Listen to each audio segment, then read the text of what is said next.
Hi, welcome back guys. This is your friend, the fanfiction guy. Back with another fanfiction. This is the first part of What If Deku Fought for the Multiverse. Now before starting, please give this video a like and subscribe to the channel if you want more videos like this. Now let's get into the fanfic.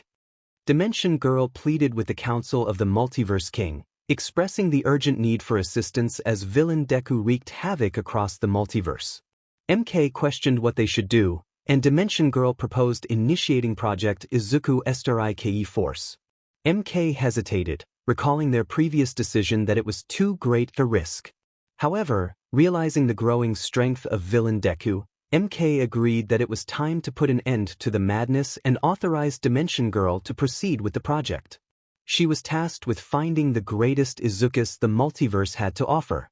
Dimension Girl approached the high-tech supercomputer and began her search. The computer confirmed that the search was complete, and she excitedly noted how cute and powerful the Izukus were, questioning her own thoughts. With the Izuku S.T.R.I.K.E force initiated, a new team and adventure awaited. Meanwhile, Class 1A was in the field practicing their quirks while their teacher, Aizawa, was asleep. Deku was working on his shoot style but grew tired and went to grab a drink. Ida approached him, inquiring about his training progress. Deku shared that his kicks were becoming faster and stronger, expressing his ambition to become unstoppable. He then asked Ida if they could be something more than just heroes. Ida responded that they were training to be heroes, but Deku clarified that he meant they could lead armies against a common foe. When Ida asked where this was coming from, Deku revealed he had a dream about standing with others against an army of Nomus, which left him feeling scared and confused. Ida hoped Deku would find out what it meant one day. Suddenly, a portal appeared in the field, drawing everyone's attention. Mineta exclaimed in surprise, while Shoji identified it as a portal. Aizawa warned everyone to stay back, as it could be dangerous. Heroes Midnight, Power Loader, Cementos, and Ectoplasm arrived, accompanied by the former hero All Might. Midnight announced that someone was stepping through the portal. Dimension Girl emerged and quickly reassured them that she meant no harm, she only wished to speak with Izuku Midoriya. All Might asked her why she wanted to talk to him. Dimension Girl explained that she had a proposal for him. Mineta, overwhelmed by her appearance, cried out in disbelief about how Deku could attract someone like her. Sue silenced him with a slap. Dimension Girl blushed and clarified that her proposal was not of that nature. She needed Deku's help to save the multiverse. Deku, intrigued, asked if there were multiple universes like theirs. Dimension Girl confirmed this and offered to show him. She held up her wand, projecting an image of villain Deku and his army before the heroes and students. Mina questioned who the figure was and why he resembled Midoriya. Dimension Girl explained that this was their foe, villain Deku, a ruthless ruler who aimed to dominate the entire multiverse and force every living being to bow to him. Bakugo scoffed, doubting how much damage a worthless Deku could cause.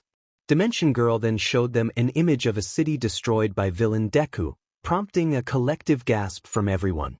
Aizawa suggested recruiting other pro-heroes to help tackle the problem. Dimension Girl insisted that the only way to defeat an Izuku Midoriya was with another Izuku Midoriya, emphasizing that their hero Deku was essential to taking down villain Deku.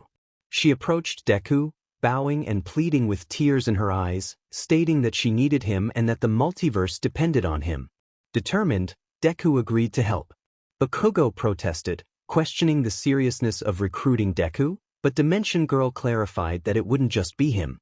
All Might asked what she meant, and Dimension Girl declared that Deku would lead his own team called the Izuku S.T.R.I.K.E force. Everyone stared in disbelief until Deku excitedly asked if he would really lead a team of heroes. Dimension Girl confirmed that he would lead a team of other Izuku Midoriyas. Deku's excitement grew as he asked when he would meet them. Dimension Girl responded that it would be right now, and as more portals opened, 4 green-haired figures stepped out. "My name is Izuku Midoriya," and everyone stood there with shocked expressions. "Deku, meet your team," the guide said. Deku finally came face to face with his team, and it was a moment filled with anticipation. First, we have Knight Izuku. In his world, he was born without a quirk and was bullied for it, But everything changed when he found the sword Excalibur and pulled it from the stone. He became the glorious knight you see before you. The knight stepped forward, raising his sword proudly. It is a pleasure to meet you, my hero doppelganger, and all of these familiar faces. I will be happy to fight by your side until the end. Everyone thought to themselves, so honorable. Did you get everything you need? Your bags, the guide asked. I won't be making a second trip. What do you mean? Why do they need their bags? Deku questioned. Oh, I forgot to mention they will be living in this world until the villain is defeated, the guide explained. Everyone gasped in surprise. Don't worry, I've cleared things with their teachers, and they are good for about 7 months. Hopefully, we will have defeated the villain by then, the guide reassured them. Nizu added, they can stay in the dorms with Class 1A. Sounds good. Now on with the introductions, the guide continued. Second, we have Wolf Izuku. In his world, he was abandoned by his parents in the woods and raised by wolves. Years later, he was found by the rabbit hero Miruko, and they fought until he was knocked out. After that, he was admitted into UA and became the most ferocious hero. Wolf Izuku looked around and said, it's so weird looking at yourself and not seeing fangs and a tail. It's kind of cool. Suddenly, Miruko emerged from the portal with 2 suitcases while wearing a night robe. The students blushed deeply at the sight. Hey, you forgot something, she called out. Thanks, babe, Wolf replied. No problem, but you did forget one more thing, she said playfully. What is that? Wolf asked with a smirk. They shared a quick kiss, leaving everyone else in shock. Miruko waved goodbye and jumped back through the portal. Wolf looked at the stunned group. What? He asked. How did you get her? Mineta cried. Yeah, and wait, aren't you a wolf and she is a rabbit? Kaminari added. Yes, I know wolves eat rabbits, but I have eaten her just not in the way that you think, Wolf replied, licking his lips. All the girls immediately blushed while the perverted duo continued to cry. Moving on, the guide said, slightly blushing. Third, we have Brawler Izuku. In his world, he is also quirkless and ran away from home because he couldn't take the bullying. He hitched a ride on a boat and sailed away, but then a giant storm hit, and he washed up on an island full of women. They took care of him and taught him multiple martial arts techniques. He became the brawler hero and also the prince of that island. Deku asked, what? How? He's dating the princess, the guide revealed. What does she look like? Momo inquired. Like this, the guide responded. Mineta cried out, oh come on. Don't hate the player, hate the game, Brawler said with a shrug. Last but not least, we have Ninja Izuku. He was born with a quirk called chakra. If you have seen that Naruto show, you know what he can do. He trained himself in the art of taijutsu and watched the entire series of Naruto and Boruto to figure out the hand signs. Now he is the greatest ninja in the world. Ninja Izuku stated, alright, enough introductions. We have serious matters to attend to. The guide nodded. He's right, we have to make sure that you guys are ready. When you go into battle, you can't just be a team, you need to be brothers. Deku felt a surge of determination. Wow, I never had brothers. I will be an asset to this team. You're speaking like a true hero.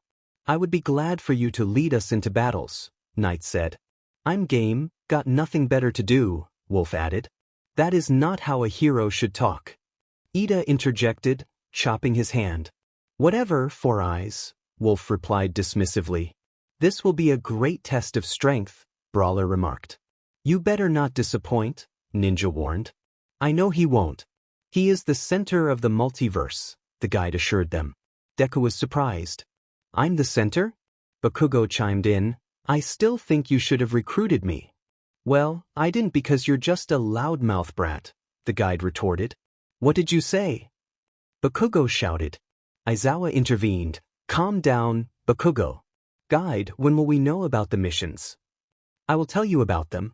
Now that the team is all here, I leave it to you to protect the multiverse, the guide said. Just as she was about to leave, a black portal opened, and 500 dark ninjas emerged. One of the ninjas threw a note to DG and the strike force, which read, let's see if they're ready, signed VD. Everyone thought to themselves, God damn it. How would the strike force get out of this one? Find out next time. Previously on Strike Force, the team was getting acquainted with each other until VD decided to test the new team's strength by sending 500 ninjas to attack them. DG exclaimed that VD had decided to send them a gift to congratulate the new team. They needed to stop the ninjas or they would wreak havoc in the city. Aizawa suggested letting the pro heroes handle it, but Nizu interrupted, saying that VD claimed this was a test for Strike Force. He believed they should show VD how strong the new team was. Aizawa sighed lazily, while Brawler asked what they should do. Deku, filled with determination, declared that they would fight. Knight shouted, "For glory!" The explosion from Knight took down 50 of the Shadow Ninjas, prompting Class 1A to exclaim in awe. Brawler, not wanting to miss out on the action, jumped in, punched one ninja, dodged a sword aimed at him, and kicked another in the face, taking them down one by one. Wolf announced that a new challenger was coming.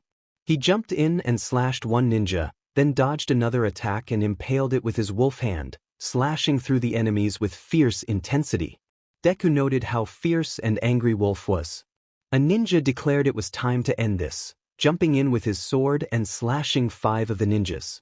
He blocked an attack and punched another in the gut before weaving hand signs and unleashing a giant ball of blue chakra, cutting down the remaining enemies.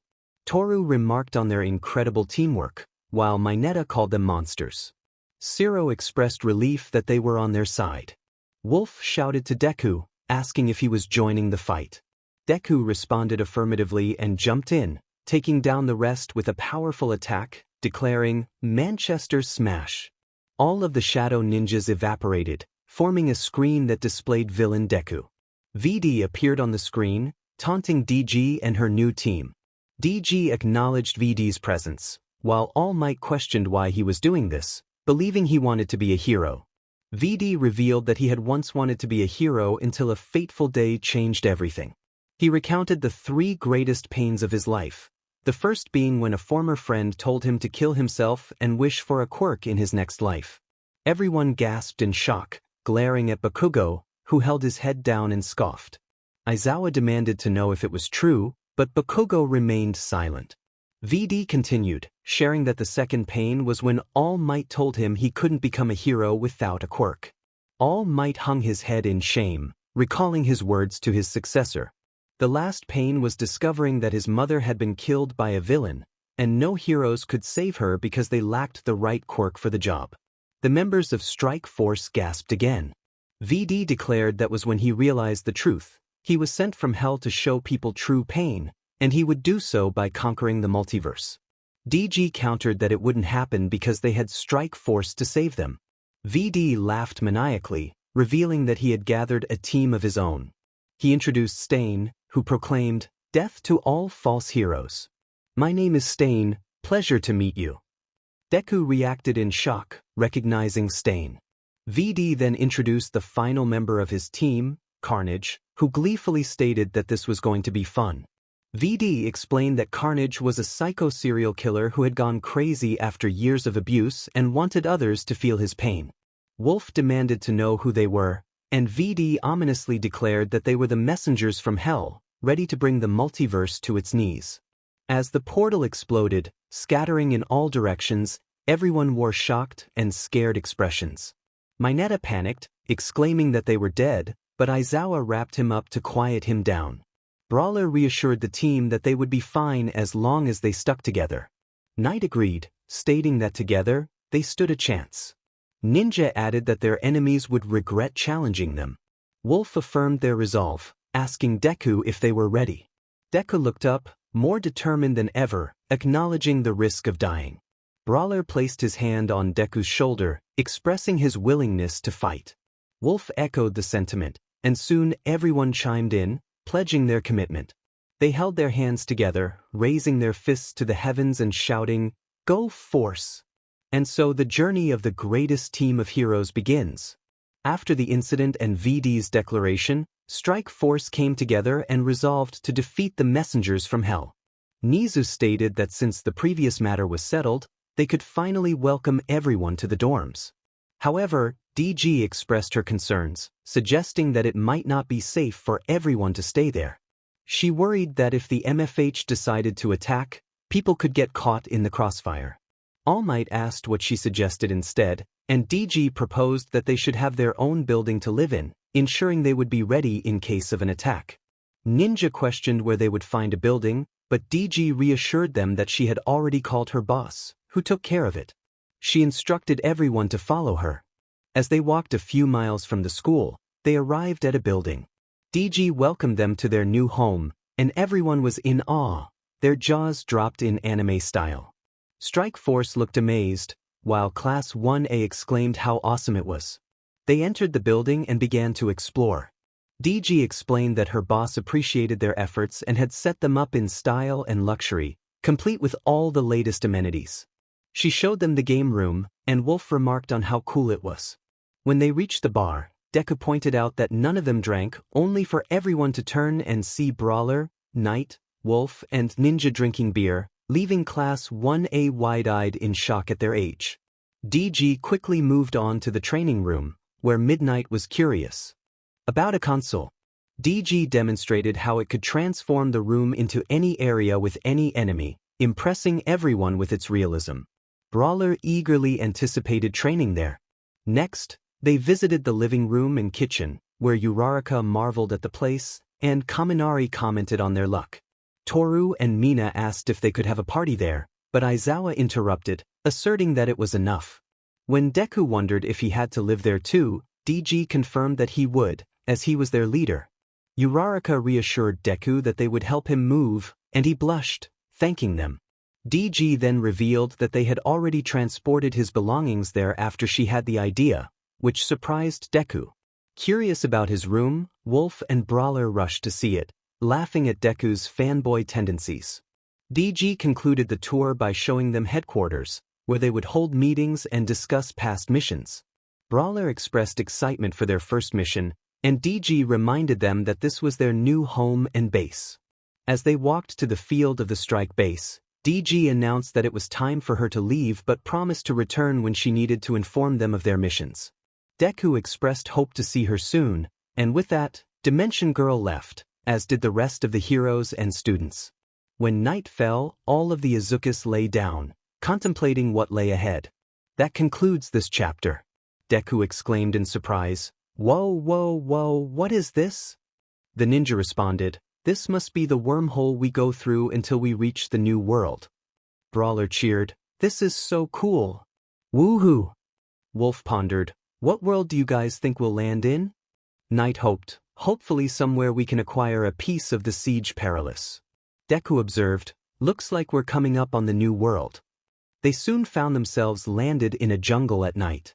Wolf asked, "So, where are we?" Ninja replied, "Looks like some kind of island. We should begin searching for the piece of the siege." Deku checked the tracker and said, "All right, the tracker says that it is."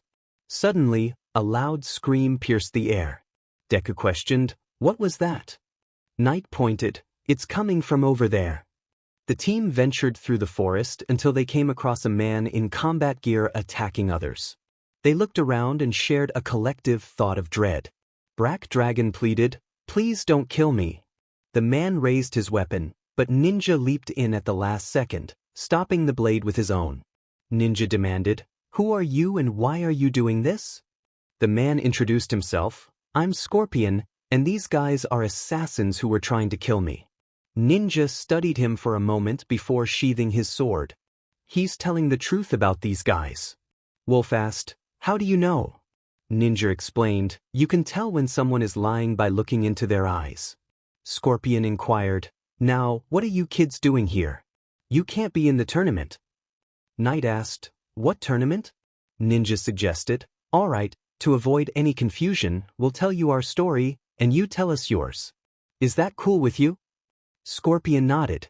Deku began, "Well, here it is." Scorpion expressed disbelief, "I can't believe there is a multiverse." Wolf remarked, "I can't believe you actually harmed that many people. Don't you feel any remorse?" Scorpion replied, "No. They deserved it for what they did to my clan." Knight added, "Can't say they didn't." Deku urged. Look, let's focus on finding that piece. As they walked, they encountered 50 black dragons pointing their weapons at them. Ninja exclaimed, "Oh no!" A time skip brought Strike Force leaping into action. While that unfolded, 3 figures emerged from the jungle and stumbled upon Scorpion crushing a black dragon. One of them, Sonya Blade, reacted, "What is happening?" Johnny Cage expressed his discomfort. "I think I'm going to be sick." Brawler asked, "Who are these guys?" Liu Kang instructed, "Stay behind me. I'll take care of this." Sonya Blade scoffed, "What is this, 1950? Step back, Bruce Lee. Bring it on." Johnny Cage intervened, "Whoa, whoa, whoa, everyone just chill. No one needs to fight anyone, especially not against some guy in teens that just went wild on a bunch of, Sonya Blade clarified, "Black Dragon. Mercenaries. Assassins. Bad guys." Johnny Cage continued, "Yeah, those guys." Liu Kang insisted, "We have to continue. Once Mortal Kombat has been declared, it must be finished." Johnny Cage asked, "Did you declare Mortal Kombat?" Liu Kang shook his head. Johnny Cage turned to Sonya Blade. "Did you?" She replied, "Nope." Johnny Cage then asked Scorpion, "What about you, mister?" Scorpion introduced himself, Scorpion. Johnny Cage remarked, "Oh, that's catchy. I like that." He then asked Strike Force, "And you brothers?" They replied in unison, "Izuku." Johnny Cage responded, "Wow, same name, easy to remember. Did you guys declare Mortal Kombat?" All of them shook their heads. Johnny Cage exclaimed, "Good. Great. Then no one needs to die. Sheesh. Now, who's hungry?" Wolf shouted, "Me." After sharing their stories, they started a fire and relaxed. Deku observed, "This place seems like the most dangerous place in the world." Brawler wished, "I wish this was a thing in my world." Wolf agreed, "I know, right?" Liu Kang explained, "I know you didn't believe it before, but it's all true. The Elder Gods, the tournament, everything. Emperor Shao Kahn has won 9 previous Mortal Kombat tournaments.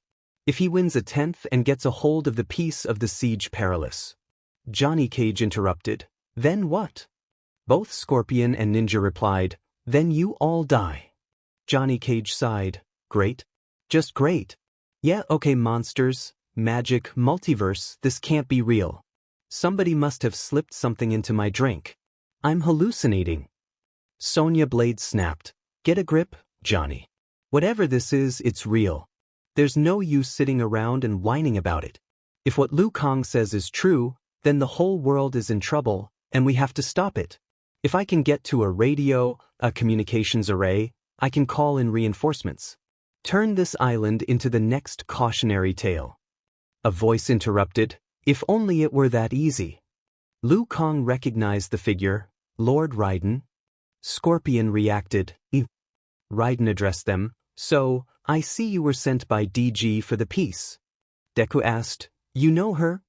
Raiden confirmed, "Yes, and she told me that if she or anyone else who doesn't belong ever came here, to give you this." He handed over a glowing gold piece that flew to Deku, who caught it and placed it in his tracker. Deku expressed gratitude, "Wow, thanks for keeping it safe." Sonya Blade questioned, "And what do you mean, if only it were that easy? Do you know what a Hellfire missile can do?" Raiden replied, "I'm sure it's very powerful on Earth. But we are not on Earth. This island exists in a place between realms, set aside specifically for the tournament." Johnny Cage remarked, Sure. Sounds great. So, if what Liu Kang says is true, then you're really some sort of god, right?" Raiden stated, "I have been given many names." Johnny Cage joked, "Well, shoot, Buddha. Snap your fingers. Get us home. I'm done with psycho monsters and bad food. And by the way, I'll never complain about doing a sequel again in my life." Liu Kang explained, "He cannot. Lord Raiden is forbidden from interfering in the tournament. It is a bargain he made to save Earthrealm from being taken over eons ago." Johnny Cage exclaimed, "Well, that's insane.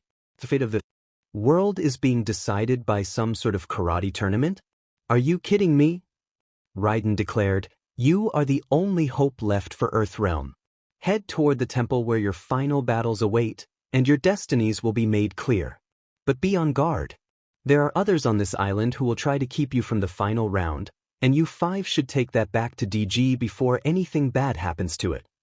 Deku asserted, no, Strike Force was formed to protect the multiverse, and that is what we will do here. Right, guys? All 4 responded enthusiastically, right? Raiden contemplated for a moment before teleporting away. Johnny Cage sighed, great. So, we are screwed. Liu Kang encouraged, if Lord Raiden believes we can make it, we can. Scorpion warned, no, you can't. Johnny Cage retorted, well, you seem very fun, Mr. Scorpion. Scorpion cautioned, Shang Tsung has the numbers. He has that. Must hide in the jungle until it is over. Sonya Blade declared, and let Earth be destroyed? I took an oath to defend it, no matter the odds. Liu Kang explained, he would not understand, Sonya. Someone like him has never known anything worth dying for. Scorpion glared, you cannot survive. Liu Kang asserted, my will is strong. My destiny is my own. Wolf added, same here. Knight stated, if I die knowing I fought till the end. Scorpion warned, you are as naive as you are doomed. I have waited here too long. Know that the next time we meet, it will not end well. SC walked away, and the group watched as he disappeared into the forest. JC remarked that it was quite a cheerful encounter. SB told him to be quiet, calling him Botox. JC tried to defend himself but was interrupted by a sudden kick. Brawler exclaimed in surprise, and Wolf commented that it must have hurt. JC quickly decided to remain silent. LK noted that Scorpion was right about one thing. They had rested long enough and needed to continue their journey. Unbeknownst to them, a black dragon was watching and speaking to someone. The dragon reported, I've found them. Suddenly, a chain wrapped around his neck, pulling him up. The group continued walking until they reached a stone bridge where 2 gunmen pointed their weapons at them. Wolf questioned what this place was. Soon, they found themselves surrounded by 80 black dragons and a man with a kano. Deku yawned as he looked around, realizing he was in his room. It might have just been a dream, but as he walked out, he saw 4 versions of himself enjoying breakfast. Guess it wasn't a dream, he thought. All 4 of them turned to him and greeted him in unison. Morning, Deku. Morning, guys, he replied. Brawler asked, would you like some breakfast? Sure, Deku said as he approached the table, his eyes widening at the wide spread of delicious breakfast food. Drooling, he exclaimed, who made this? I made it, Knight replied. When you have a harem, you have to learn how to cook a lot of food. Deku paused, looking at Knight with wide eyes. You have a harem? Yeah, when I got into UA, a lot of girls started to like me, and they decided to share me. Ninja chimed in, so, who is in the harem? Class 1A and B girls, Midnight, the Lady, and the Pussycats, Knight answered. Wolf exclaimed, wow, that is a lot of girls. Deku was struggling to process this information when an alarm suddenly went off. Alert, alert, mission report coming in, a voice announced. Who's talking? Wolf asked. A female floating head appeared in front of them. Hello, my name is Gideon. I am the AI of the strike base, and I will be the one to inform you of your missions. Oh, all right, Deku responded. Gideon has informed me that she has your first mission, and you will need to start right away. You need to put on your hero suits and meet her at UA with your teacher, Shodaizawa, the AI continued. Got it, Deku said, turning to the others. Suit up. They all rushed to their rooms, grabbing their suits and putting them on. Before leaving, they looked in the mirror and said together, let's do this. As they walked out, they exchanged glances before Gideon spoke again. Your vehicle is downstairs waiting for you. Wait, what? Brawler exclaimed. They all rushed downstairs and were shocked at what they saw. Awesome! Brawler shouted. Wait, I can't drive, Deku said. I can, Brawler replied. Really? When did you learn how to do that? Deku asked. When I got back to Mafeisu, Brawler explained. Ninja urged them, hurry, we're wasting time. They all got into the car and drove to UA. Upon arriving, they saw DG, Class 1A, and Aizawa waiting for them. Hey, problem children, Aizawa greeted. Hey midoriya's Dekus. Class 1A called out. Hello, Strike Force. Visit. Hey, DG, so what is our mission? Deku asked. DG explained, millions of years ago, there lived an item that created the multiverse called the Siege Perilous. She waved her wand showing what it looked like. We found this item and knew it was too dangerous to keep with all the villains in the multiverse.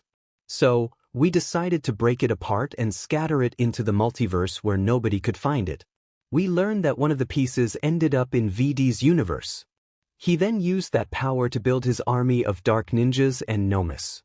So, basically, all we have to do is get all the pieces of the Siege Perilous back, Ninja summarized. Exactly, DG confirmed.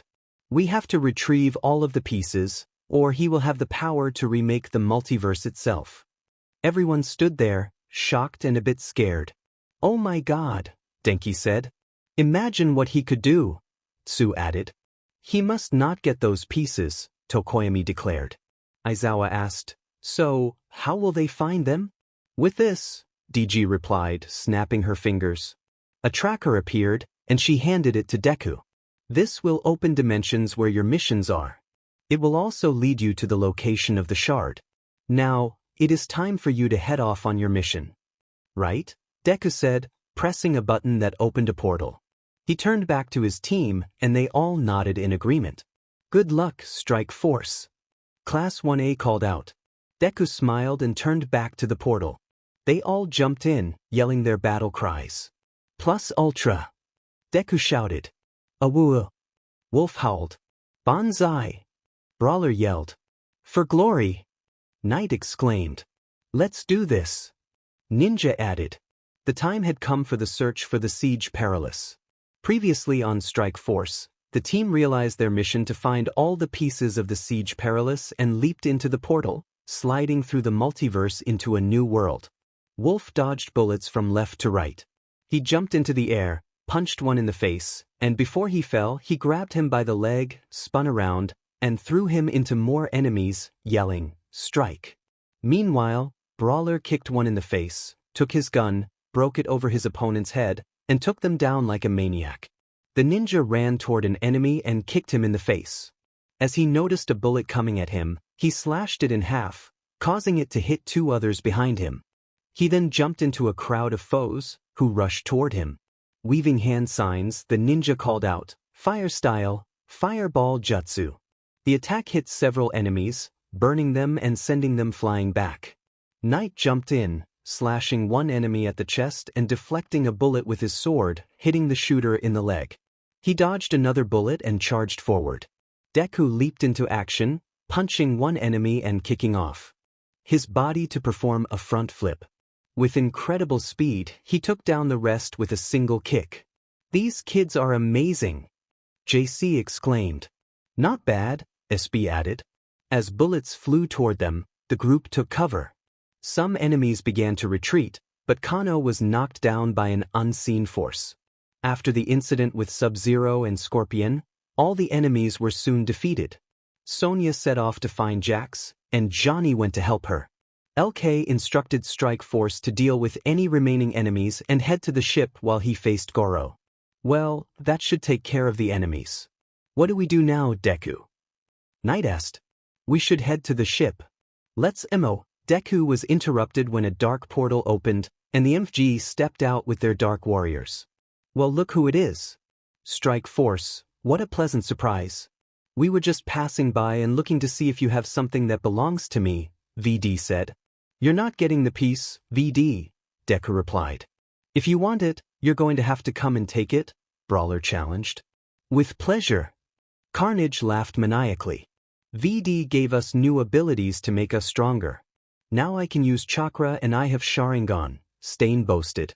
While I can regrow lost limbs and drain the life forces of my opponents, Carnage added. Enough chit-chat, let's do this, Wolf said. DW's attack. VD commanded. Go Force. Deku shouted. They all lunged at each other. Deku took down the front line with a swift move. Brawler punched one in the face, dodged a sword, grabbed the enemy's face, and threw him over, slamming him to the ground. Knight slashed down with his sword, releasing a giant bright slash. "Bring it on," the ninja declared, slicing one enemy in half and punching another in the face. He lunged at a mob of foes. "Woo!" Wolf shouted as he slashed at one enemy, kicked another in the face, jumped over a third, and slammed down, yelling, "Eat this!" After the Dark Warriors were defeated, the group prepared to attack the MFG until a rumble echoed around them. They looked around and saw the island collapsing. VD growled, "We'll be back," before vanishing in a puff of smoke. Strike Force rushed to the boat and made it just in time to see everyone aboard, except for Scorpion. "Good thing you guys made it," JC said. "Where's Scorpion?" Ninja asked, looking concerned. Ella remained silent. Ninja gazed at the burning island and said, "Find peace, my friend." "Looks like it's time to get back to our world," Deku stated. "Thank you for your help." "We will never forget you," R said. "Whenever you need help, I'm there," SB promised. "Me too," JC added. "Thanks, guys," Brawler said. Deku opened a portal on the boat, and they waved goodbye to their new friends before jumping into the portal, having completed their first mission. After their first mission, Strike Force headed back to the S.T.R.I.K.E base, wondering what awaited them the next day. Deku woke up and checked the time. He quickly put on his uniform and went downstairs, where he found his team relaxing, eating, and training. "What are you guys doing?" Deku exclaimed. "What?" All four replied in unison. "We have to go to school. Today is Monday, and DG sent me a message from your teachers that you need to keep up with your education." Deku insisted. "Oh no!" They all shouted, rushing upstairs to change into their school uniforms before quickly returning downstairs. They headed for the car and drove to UA. During the drive, they chatted excitedly. "I can't believe we're all going to school.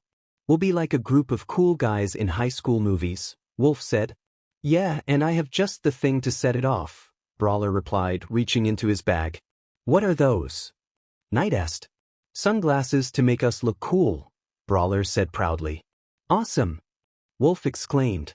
They all put on the sunglasses as they pulled up to UA, jamming to a remix of a popular song. All of the students looked at the newcomers as they stepped out of the car, wearing sunglasses and exuding an air of confidence. "Who are they?" one student asked. "They look like brothers, but there are 5 of them," another replied. "They're attractive." "Are they single?" a female student chimed in. "I want the one on the right," another female student added. As Strike Force walked through UA, more students noticed them and began to talk amongst themselves. They reached Class 1A and slid open the door. "Hey, Deku!" Uraraka called out. "Hey, Uraraka!" Strike Force responded in unison. "What are you all doing here?" Ida asked, making a chopping motion with his hand. "We need to keep up with our education. Our teachers in our world requested that we attend school here," Ninja explained. "Well, you guys do need to train," Tsuyu added. "Now get to your seats," Aizawa instructed. As the classes progressed, the teachers remained surprised to see Strike Force in attendance. Midnight attempted to flirt with Wolf, but her efforts were unsuccessful. During lunch, as Deku collected his meal, he was about to join Ida and Uraraka when his team called him over to their table. He sat down with them. "I can't believe we all got Katsudan." "Well, not really, because we are Izuku Midoriya," Brawler said, prompting laughter from the group. Just then, Monoma approached. "Looks like Midoriya has 5 new brothers. Nizu told us to leave you guys alone if we see 5 Midoriyas in the hallway. Looks like Class 1A has some new worthless people." "Hey, JRK, why don't you get lost?" Wolf retorted. "Yeah, I should leave, but here, take my lunch," Monoma said, preparing to dump his tray. Before he could do so, Brawler smacked the tray out of his hands while Ninja swept his legs. Knight and Wolf grabbed his arms and slammed him onto the table. "What should we do with him, boss?" they asked in unison. "Let him go," Deku replied. They pushed him off, and he stumbled to the ground, about to say something when Kendo approached and hit him on the head with her giant hand. "Sorry about him," she said. "It's okay, he can't help being an annoyance," Wolf responded. After lunch, Class 1A and Strike Force headed out to City B with Aizawa and All Might. Alright, today we are going to work on your response time to strange occurrences in the city or a building. Except for you, Strike Force. DG said you need to learn each other's strengths and weaknesses for missions, Aizawa instructed. Oh, okay, follow me guys, Deku said. They walked 2 miles from Class 1A when Deku had an idea to combine their activities. We're going to have one-on-one fights so we can discover each other's weaknesses and strengths, he announced. Let's do it. Brawler exclaimed. Alright, first up is Brawler and Ninja, Deku declared. They approached each other, ready for battle. Begin! Deku shouted. They rushed forward, and Ninja shouted, Why you? As he created shadow clones that charged at Brawler. After the clones disappeared, Ninja drew his sword and attempted to slash Brawler. Brawler dodged skillfully until he managed to knock the sword from Ninja's hand. Ninja performed a backflip, preparing a Rasengan. Brawler decided to coat his arm in a protective layer. Armament hardening. What is that? I thought he was quirkless, Deku remarked. They charged at each other, shouting their attacks. Ninja, Rasengan. Brawler, Dark Punch. The resulting clash created a massive explosion. When the dust settled, Ninja stood over Brawler, who was recovering from the impact. Ninja wins. You guys go to Recovery Girl, Deku announced. No need, Ninja replied, using medical jutsu to heal both himself and Brawler. Next match is Knight versus Wolf, Deku called out. Knight and Wolf stepped forward, glaring at each other. I wish you luck, Knight said. Same, Wolf replied. Begin. Deku shouted. Knight rushed forward with Excalibur, aiming to slash Wolf. Wolf leaped up and kicked Knight in the face, sending him to the ground. Knight quickly recovered and summoned a shield to block Wolf's incoming attack.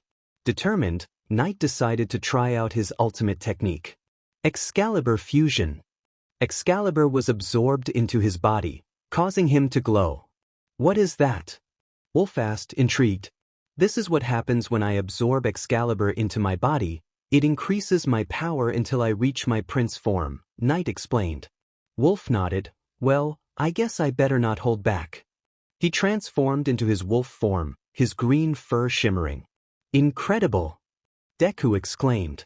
This form also enhances my physical abilities, such as speed, strength, and smell, Wolf added, growling. Knight drove his sword into the ground, adopting a fighting stance. Let's do this, but I won't need this. Come on. Wolf challenged. They clashed, exchanging rapid blows. As they prepared for their final attacks, they shouted in unison. Wolf, Howling Fist. Knight, Shining Punch. Both were sent crashing into a building and were knocked out. Tai. Deku declared as the medic bots took them for healing. After training concluded, they returned inside for the end of the day. Suddenly, a message from DG interrupted them. Beep beep beep. What is that? Bakugo asked. My watch. DG is trying to tell us something, Deku said, opening his watch. You have a new mission. Meet me at the field in 10 minutes, DG's voice instructed. Let's move, Deku said, closing his watch. Strike Force gathered their belongings and rushed out of class, wondering what world they would visit next.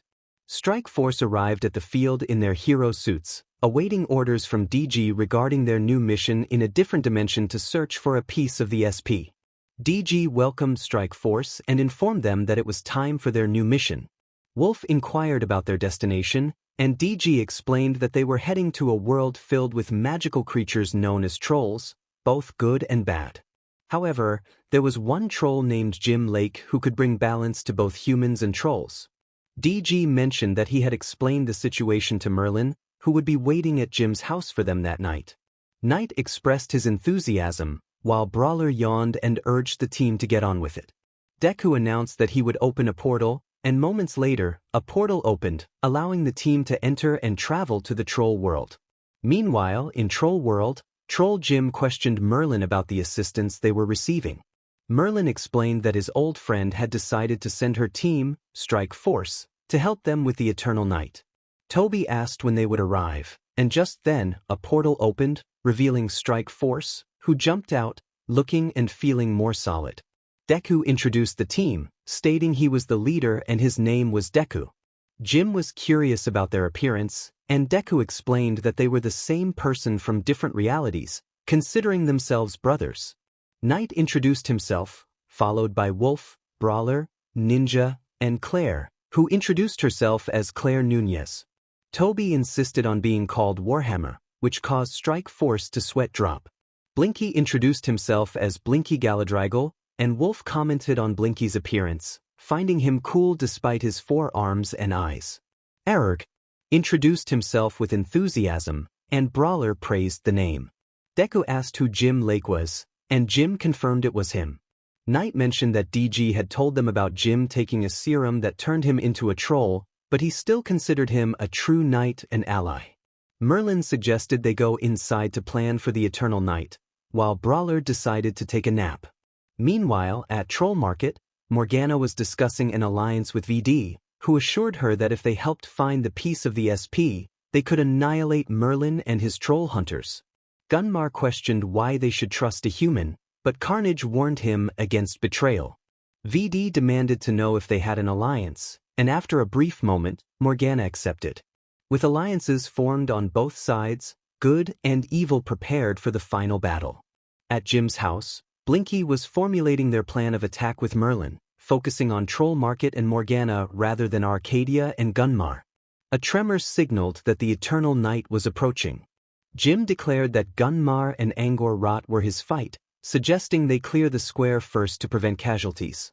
Strickler and Nomura agreed to accompany Claire and Toby to the Battle of the Bands to clear the square, while S.T.R.I.K.E would go with Merlin to confront Morgana. The plan was set in motion, leaving Knight, Wolf, Ninja, and Jim at the house. Knight asked Jim how dangerous Gunmar was, and Jim explained that he was known as the Skull Crusher, which was self-explanatory. Wolf confidently stated that Gunmar didn't stand a chance against them, and they all nodded in agreement. Suddenly, they heard a noise and looked outside to see the day growing darker, realizing it was time.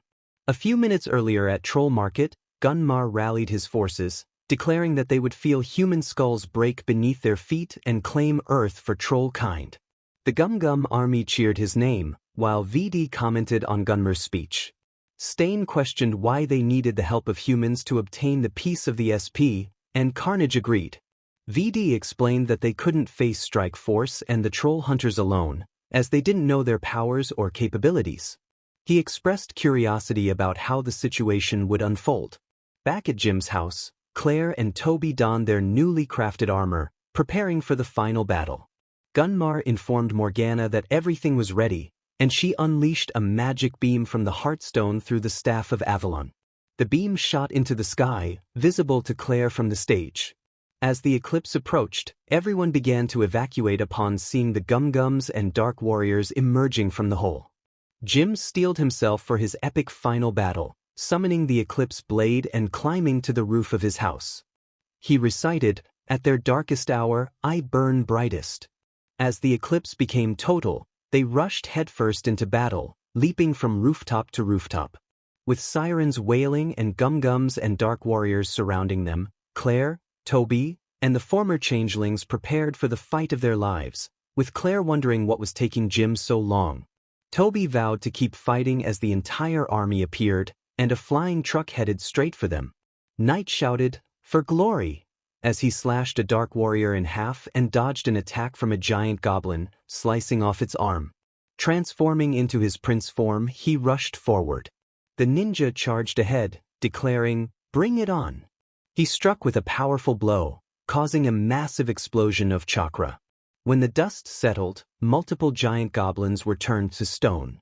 "Oh yeah," the wolf exclaimed, running forward to slash a Dark Warrior. He performed a backflip and kicked a giant goblin in the face, but soon found himself surrounded by Dark Warriors. Retracting his claws, he confidently stated, "I won't need my claws for this one." "Eat this," the brawler shouted as he jumped in, landing a punch on it. Giant Goblin's face. He did a split, tripping a Dark Warrior, and then leaped up to slam both feet onto it. Surrounded by more giant goblins, he prepared for the next move. "Go force!" Deku yelled, kicking a giant goblin in the face. He sped over to another, flicking his fingers point-blank at its face, launching it backward into a building. With determination, he faced the last one, shouting, "Smash!" Meanwhile, Merlin and R entered the Heartstone to confront Morgana, only to be attacked by Angor-Rot. Arg held his ground against him until Morgana blindsided him. Merlin attempted to fight Morgana but was quickly defeated when he realized she had drained the Staff of Avalon. While she dealt with him, Morgana sent Angor-Rot after Jim. The battle against the Gum-Gum army was proceeding as planned, with Barbara at the hospital and Steve and Eli performing their Creepslayers routine, albeit distracted by Nomura's beauty. Suddenly, a stalkling dragged Darcy above the clouds. Toby, using his gravity-defying warhammer, charged after her. He smashed the stalkling to pieces, rescued his girlfriend, and they floated back down like Mary Poppins, deciding to start dating again. Just then, a Nyarlathotep erupted from the ground. Claire and Toby prepared to fight when the Quagawumps appeared, accompanied by a large garden troll. Strike Force was moving through the city, taking care of the Dark Warriors like a video game. However, while the surface battle remained stable, Morgana was overpowering Merlin and prepared to deliver a final blow. In Arcadia, Jim's side was still holding steady. Suddenly, the Gum-Gums lined up single file, announcing the arrival of Gunmar and Angor-Rot. As the one-eyed Gum-Gum warlord and the one-eyed troll assassin charged at Jim from both sides, Knight, in his knight form, slashed Angor-Rot back. "Knight!" Jim called out. "I know you said Angor and Gunmar were yours, but I don't abandon friends," Knight replied, panting. "Are you ready?" Jim asked, determination in his voice. "Always," Knight affirmed. Together, they shouted, "For glory!" and charged forward as the final battle commenced. While Jim faced Gunmar, Knight took on Angor-Rot. Knight rushed toward Angor-Rot, dodging his green blade and attempting to slash his stomach. Angor-Rot evaded and punched Knight to the ground. He kicked Knight's sword away and aimed to strike, but Knight quickly recovered. "Celestial punch!" Knight shouted as his fists began to glow. He charged at Angor-Rot and punched him into the ground. Looking at Angor-Rot, he said, "You know what's sad? I heard you were once a great warrior and hero to troll-kind. What's your excuse now that you have your soul back?"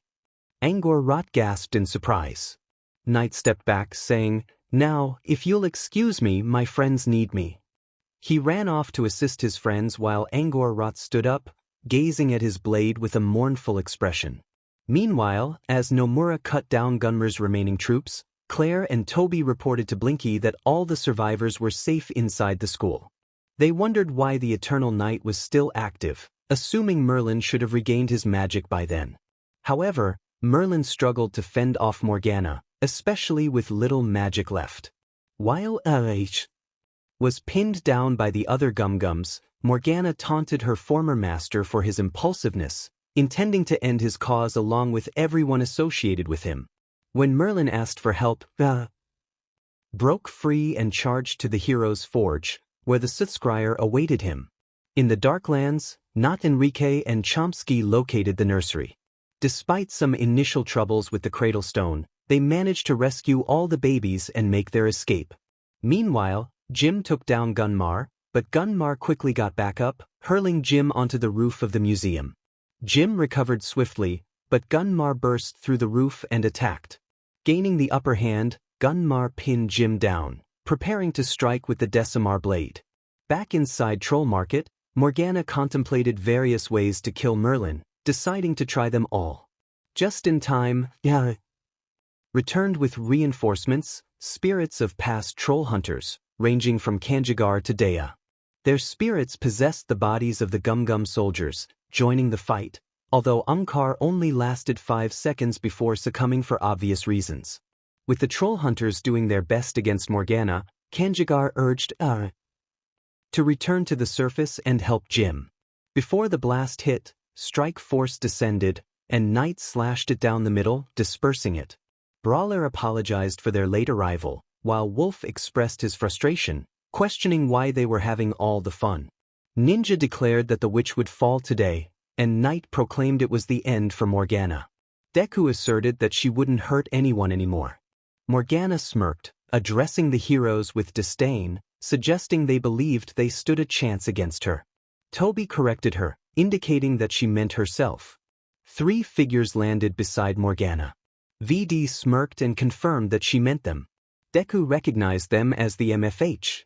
Carnage laughed maniacally, declaring that it would be fun, while S.T.R.I.K.E ominously stated that they would all fall. Suddenly, a voice called out, "Wait!" S.T.R.I.K.E leaped onto the bridge, and Morgana exclaimed in delight, recognizing her champion. VD welcomed the additional help, and Angor surveyed both sides before walking toward the S.T.R.I.K.E hunters, preparing for battle. He revealed a piece of the SP, asking if it was what they were looking for. Deku, surprised, grabbed the piece and placed it into his gauntlet. Knight approached AR, welcoming him back with a smile, while Morgana and VD grew furious. VD shouted about the piece, and Morgana accused AR of betrayal. S.T.R.I.K.E turned and drew his blade, declaring that he had betrayed his kind, not her. Morgana threatened that they would all fall. The heroes and hunters lined up together, and Ninja and Claire asked Deku and Jim what they should do. They exchanged determined nods and declared that they would fight. Both sides charged at each other, and the final battle began with a collective battle cry. Previously, all of the S.T.R.I.K.E hunters had begun to battle the MFH and Morgana. The clash erupted with Deku's kick colliding with VD's. S.T.R.I.K.'s sword met Ninja's and Knight's, while Brawler's fist collided with Carnage's as Wolf slashed at him. Angor attempted to slash Morgana but missed, and she blasted him to the other side of the bridge, pursuing him. Toby warned that Morgana was after Angor, and Brawler urged the others to go while they handled the MFH. The troll hunters raced off to confront Morgana as S.T.R.I.K.E force faced the MFH. Wolf challenged them, and Brawler declared that Carnage was going down. Carnage retaliated with a tentacle, but they leaped over it and struck him in the face. Carnage was sent crashing into a car, and Brawler charged at him again, only to be grabbed and thrown into debris. Meanwhile, Ninja and Knight were engaged with S.T.R.I.K.E. Knight slashed at S.T.R.I.K.E, who blocked with his knife, while Ninja attempted to strike from behind, only to be thwarted.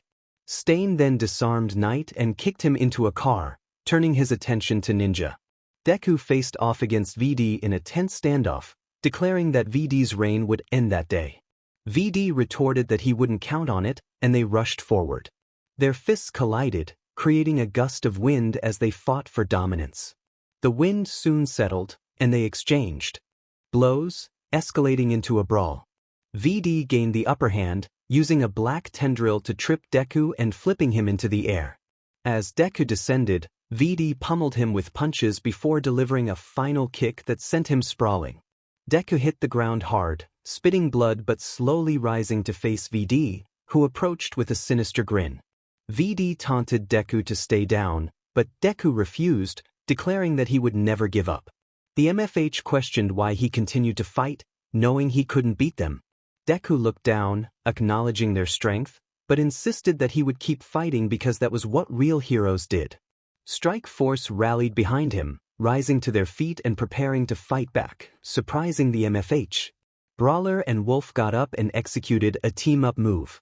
Wolf transformed into his wolf form and picked up Brawler, who coated his entire body in black hockey, which he called full body hardening.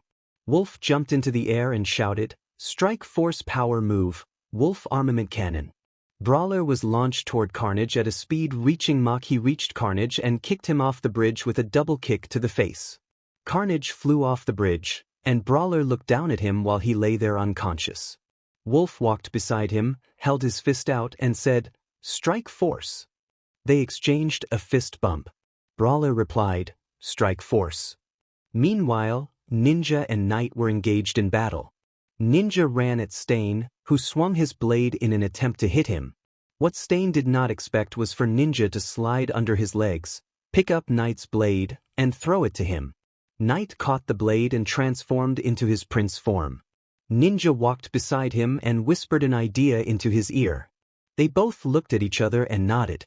They brought their hands together as Ninja formed a Rasengan and Knight's fist glowed.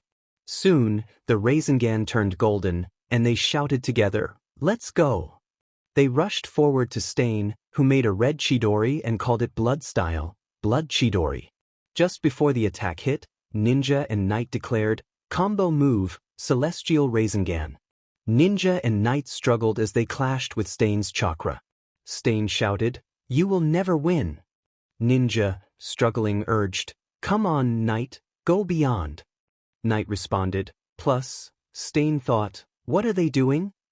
Ninja and Knight shouted, "Ultra!"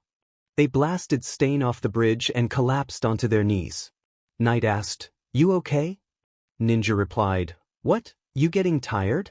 Knight chuckled. Brawler called out, "Hey brothers." They looked behind them and saw Brawler and Wolf jogging up to them with battle scars. Wolf asked, "You guys okay?" Ninja assured him, "Yeah, we're fine." Brawler said, "We better get going, we don't know what kind of powers villain Deku has." All four of them shouted, "Let's move!" On the other side, Deku and VD were fighting to the brink of collapse. They stopped when they both grabbed each other's hands and pushed back. VD, panting, said, "You can't win. I'm stronger, faster, and if we're being real, cooler than you." Deku replied, "That may be true, but I still have one secret fight style." VD asked, "Oh really? What's it called?" Deku answered, "Dirty." Before VD could respond, Deku kicked him and then wrapped his arm in a black whip, declaring, "Black Gauntlet. I can only use this once, but I only needed one hit." The move knocked VD off the bridge and down with Carnage and Stain. Deku was about to collapse until he fell onto the back of Wolf in his wolf form. Wolf asked, "You okay, boss?" Deku looked at the others and said, "Just incredible." Knight reminded them, "The fight's not over, we need to go help the troll hunters." They all rushed to the other side of the bridge and came upon the sight of Angor in pieces of stone, with the troll hunters gathered around an injured Jim. Brawler called out, "Hey guys." Claire asked, "You guys all right?" Wolf replied, "Yeah, we're cool, just injured."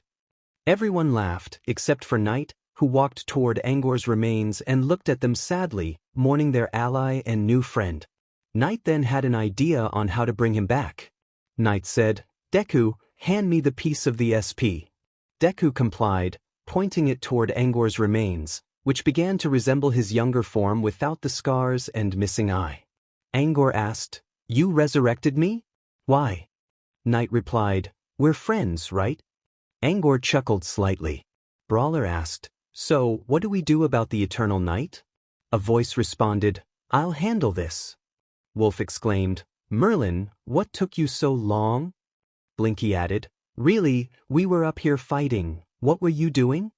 Merlin explained, "Getting my strength and power back." Observe. With his power fully restored, Merlin finally used his magic to subside the Eternal Night. The citizens of Arcadia emerged from the school, frightened at the sight of the trolls. Thankfully, Steve and Eli arrived to assure everyone that they were perfectly fine, finally announcing their new friendship. As the sun broke through the dissipating clouds, the citizens got the trolls inside to keep them safe until night fell. Back on the bridge, Merlin told Jim that he had made him proud and that he was forever in their service. The Eternal Night was gone forever, but unfortunately, so was Arcadia's Heartstone. When Jim declared they would need to find a new Heartstone, Merlin said he believed there was one in New Jersey. Blinky and Jim vowed to make preparations and gather everything they could from Troll Market, planning to leave for the journey at nightfall. Merlin and Barbara watched the sunset from the cliffside as smoke billowed from the damaged town of Arcadia. An injured Jim arrived with Blinky, Angor, and Strike Force. Angor said, "So, I guess this means you guys are leaving." Knight replied, "Yep, your foes are down, but ours are still out there." Angor thanked them, saying, "Thank you for reminding me what side I serve. You are a true hero." Knight responded, "So are you, Angor." They exchanged a fist bump as their portal opened, waving goodbye to their friends before heading back home. The portal closed and Angor said, "I'm gonna miss them." Arg added, "Yeah, me too." Jim felt sad to leave his mother, especially after he promised he would never leave her like his father did, but she knew the day was coming. All she wished for was a daily phone call. Claire then showed up, volunteering to go with Jim, Blinky, and the others. Strickler arrived with Not Enrique to wish him luck, but Not Enrique presented them with the cradle stone containing 1,000 babies to raise. Just then, Toby arrived with his backpack full, ready to depart. However, Jim told Toby that he had to stay in Arcadia. He was still hurt from the battle, and Claire had lost her shadow staff. With everyone else gone, he was Arcadia's only remaining line of defense.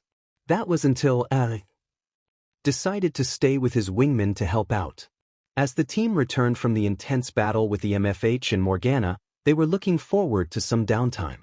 It was Friday, and Izuku sat at a lunch table with his food finished, writing something in a pink notebook.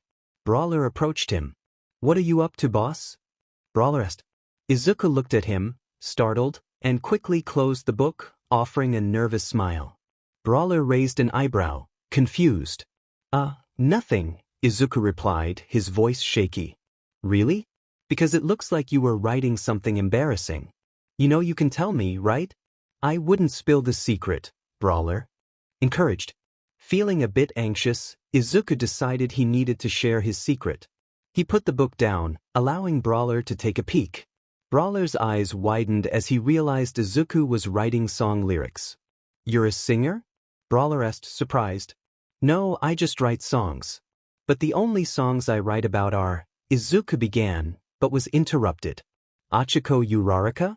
Wolf chimed in, joining them along with Knight and Ninja. "Were you guys listening in on our conversation?" Izuku asked, feeling flustered. "Yeah, we were curious about that notebook. Hey, why don't you just ask her out? I mean, you like her, and she likes you, so this really shouldn't be that complicated," Knight suggested. "I don't know. I get really nervous when I'm around her," Izuku admitted. "Nah, Deku, for 5 weeks you've fought ninjas, monsters, and even faced an evil version of yourself. I think you're more than capable of asking a girl out on a date," Ninja encouraged. Izuku looked at his friends, who were giving him thumbs up, and then glanced over at Achiko, who was chatting with Mina, Momo, and Jairu at another table. Taking a deep breath, he got up and walked over to them, trying not to panic. When he finally reached their table, he said, "Hey, guys." "Hey, Izuku Deku," they all replied. "What brings you over here?" Achiko asked, looking curious. "I was actually hoping to talk to you," Izuku said, staring at the ground. Achiko blushed slightly and stood up to face him. "Well, what would you like to talk about?" Izuku's voice trembled a bit as he asked, "I was wondering if you would like to go on a date with me?" Time seemed to freeze for Achiko as she processed his words. She turned beet red, standing there with steam practically coming out of her head. Her friends smiled, eagerly waiting for her response. Achiko stammered. Mina quickly covered her mouth and exclaimed, "She would love to." "Great. I'll pick you up at Heights Alliance tomorrow at 7 o'clock. See ya," Izuku said, walking away while Achiko began to argue with Mina about what had just happened. "What did you do?" Achiko exclaimed. Mina smirked. "Got you a date with your crush?" "But I don't even have anything to wear or how to act or," Achiko fretted. Momo quickly covered her mouth and reassured her, "Just be yourself, and everything will be fine." Achiko looked down, trying to gather her thoughts about what she was going to do. Time passed, and soon enough, Izuku drove up in the Strike Force car, stepping out with a bouquet of flowers in hand. As he walked inside the dorm, everyone looked at him in surprise. "Hey guys," Izuku greeted. "What are you doing here, midoriya bro?" Kirishima asked. "I'm here to take Achiko out on our date," Izuku replied. Everyone looked shocked, except for Momo, Jairu, and Mina. "Hey Momo, is Achiko ready to go yet?" he asked. "She should be coming down the stairs by now," Momo answered. "I'm ready," Achiko called out as she descended the stairs. When everyone turned to look at her, they were absolutely stunned by her appearance. Izuku gazed at Achiko, his face flushed with surprise, his mouth slightly agape. Regaining his composure, he walked over to her and said, "You look beautiful." Achiko blushed and rubbed her arm shyly. Izuku handed her the bouquet, and they both walked out of the dorm while Ida lectured them about not staying out too late. They got into the car and drove off toward the restaurant. Meanwhile, back at S.T.R.I.K.E base, Wolf exclaimed, "I can't believe Izuku wrote these songs for her and didn't sing them. They're amazing." "They are, and that's why we're going to follow them and sing these songs. This way, Achiko will truly know that Deku loves her," Brawler added. "Wait, you guys also sing?" Ninja asked, surprised. "Hell yeah," all three replied in unison. "Operation Izuku is on," Knight declared. "Gideon, locate the strike force car," Brawler commanded. "Located," Gideon responded, displaying a holographic map. "Strike force, move out," Brawler ordered, and they rushed to their rooms, got dressed, and hurried out the door at alarming speeds. Back with Izuku and Achiko, they arrived at the restaurant and headed for their table. Izuku pulled out a chair for her before sitting down. They both ordered water and sat in silence for 5 minutes until Achiko broke the ice. "So, how are the missions going?" she asked. "They're tough, but we always manage to pull through," Izuku replied. "Yeah, your team is pretty awesome and strong," Achiko said, looking down a bit disappointed. "What's wrong?" Izuku asked, concerned. "It's just that I've always looked at you as my guide. You were my inspiration to be a great hero. I wanted to be strong like you, but now with these others, you show me that I have a lot of ground to cover," she confessed. Izuku grasped Achiko's hand, surprising her. "Achiko, you were always strong. You didn't need me to be your drive. You had your own drive all along." Achiko looked at him, her smile brightening. "Deku, from the moment I met you, I've thought of you as a great friend and hero. But the more I look at you, I realize that I don't just like you, Izuku began to get nervous, struggling to say the word love, when suddenly the manager announced, "All right folks, we have a special treat for you tonight. 4 brothers are going to be singing the songs of their 5th brother, Izuku Midoriya." The spotlight shone on Izuku, making him feel a bit anxious. He then saw 4 familiar faces come out, all dressed up. "My brother Izuku wrote these songs about the girl in his life, Deku and Uraraka," Brawler announced. Achiko looked shocked while Izuku blushed furiously. "Hit it!" Wolf shouted, and the performance began. Achiko looked shocked as she read the lyrics Izuku had written. Without hesitation, she grabbed his hand and pulled him toward the dance floor, prompting everyone else to join in and dance. As the music played, the atmosphere was filled with excitement. Izuku felt a rush of emotions, especially as he glanced at Achiko, who was smiling brightly at him. He nodded to his friends, signaling for an encore, and they prepared for another song. Brawler exclaimed, "This is how Izuku feels every time he looks at you, Achiko." Izuku recalled the moment he first saw her, walking into the room on a Friday afternoon. He had been struck speechless, paralyzed by her presence. Despite having a million things to say, the words never came out. He had never been the type to effortlessly charm anyone, and time seemed to stand still as he struggled to find his voice. His hands shook, and he felt frozen inside, unable to move or speak as she walked by. He reflected on his past mistakes, realizing he had let opportunities slip away. His only regret was not expressing what he felt during those moments. As the years passed, thoughts of her lingered in his mind, and he hoped that if given another chance, he wouldn't be paralyzed by his feelings. With a newfound determination, Izuku looked at Achiko and spun her around, dancing joyfully beside her. The music swelled, and he felt a surge of courage. Brawler announced, "All right, we will perform one more song. But I think Izuku should sing this one." Izuku was taken aback. "What?" Wolf chimed in, "What do you guys think?" As the video played again, Izuku felt a gentle peck on his cheek from Achiko, who was still smiling at him. Encouraged by her support, he decided to take the plunge and step up to the microphone. He glanced at his brothers, grateful for their encouragement. "Thanks, brothers," he said. "Anytime," replied in unison. With a deep breath, Izuku prepared to sing, ready to share his feelings with the world. A girl came around the corner, looking like a model with a magazine figure. She had long, straight hair and was as graceful as a bird. It was the first time he had ever felt so lost for words. It felt so right, it couldn't be wrong. It was love at first sight if such a thing existed. He felt as if he were stuck in place, and then she looked up at him. He approached her saying, Hey there, pretty brown eyes. What are you doing later tonight? Would you mind if I spent a minute with you? She was charming and it was clear she knew it.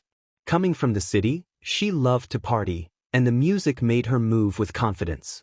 She danced all night long, and he could tell she was a wild one. Initially shy, he finally worked up the nerve to speak again. Hey there, pretty brown eyes. What are you doing later tonight?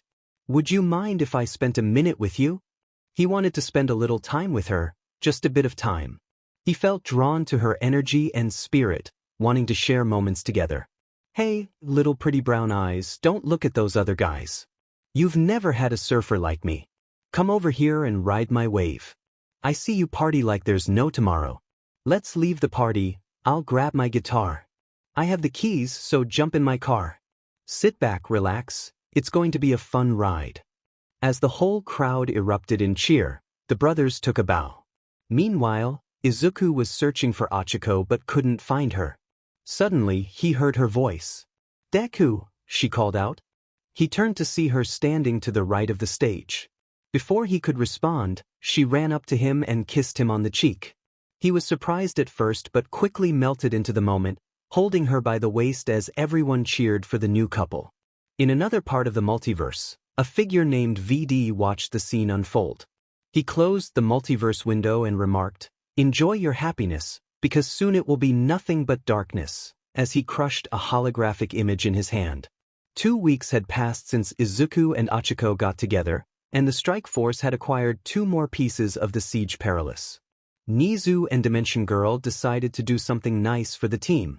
On a Saturday, Izuku and the strike force were driving to school, wondering why they had been called back. I can't believe we're going back to school.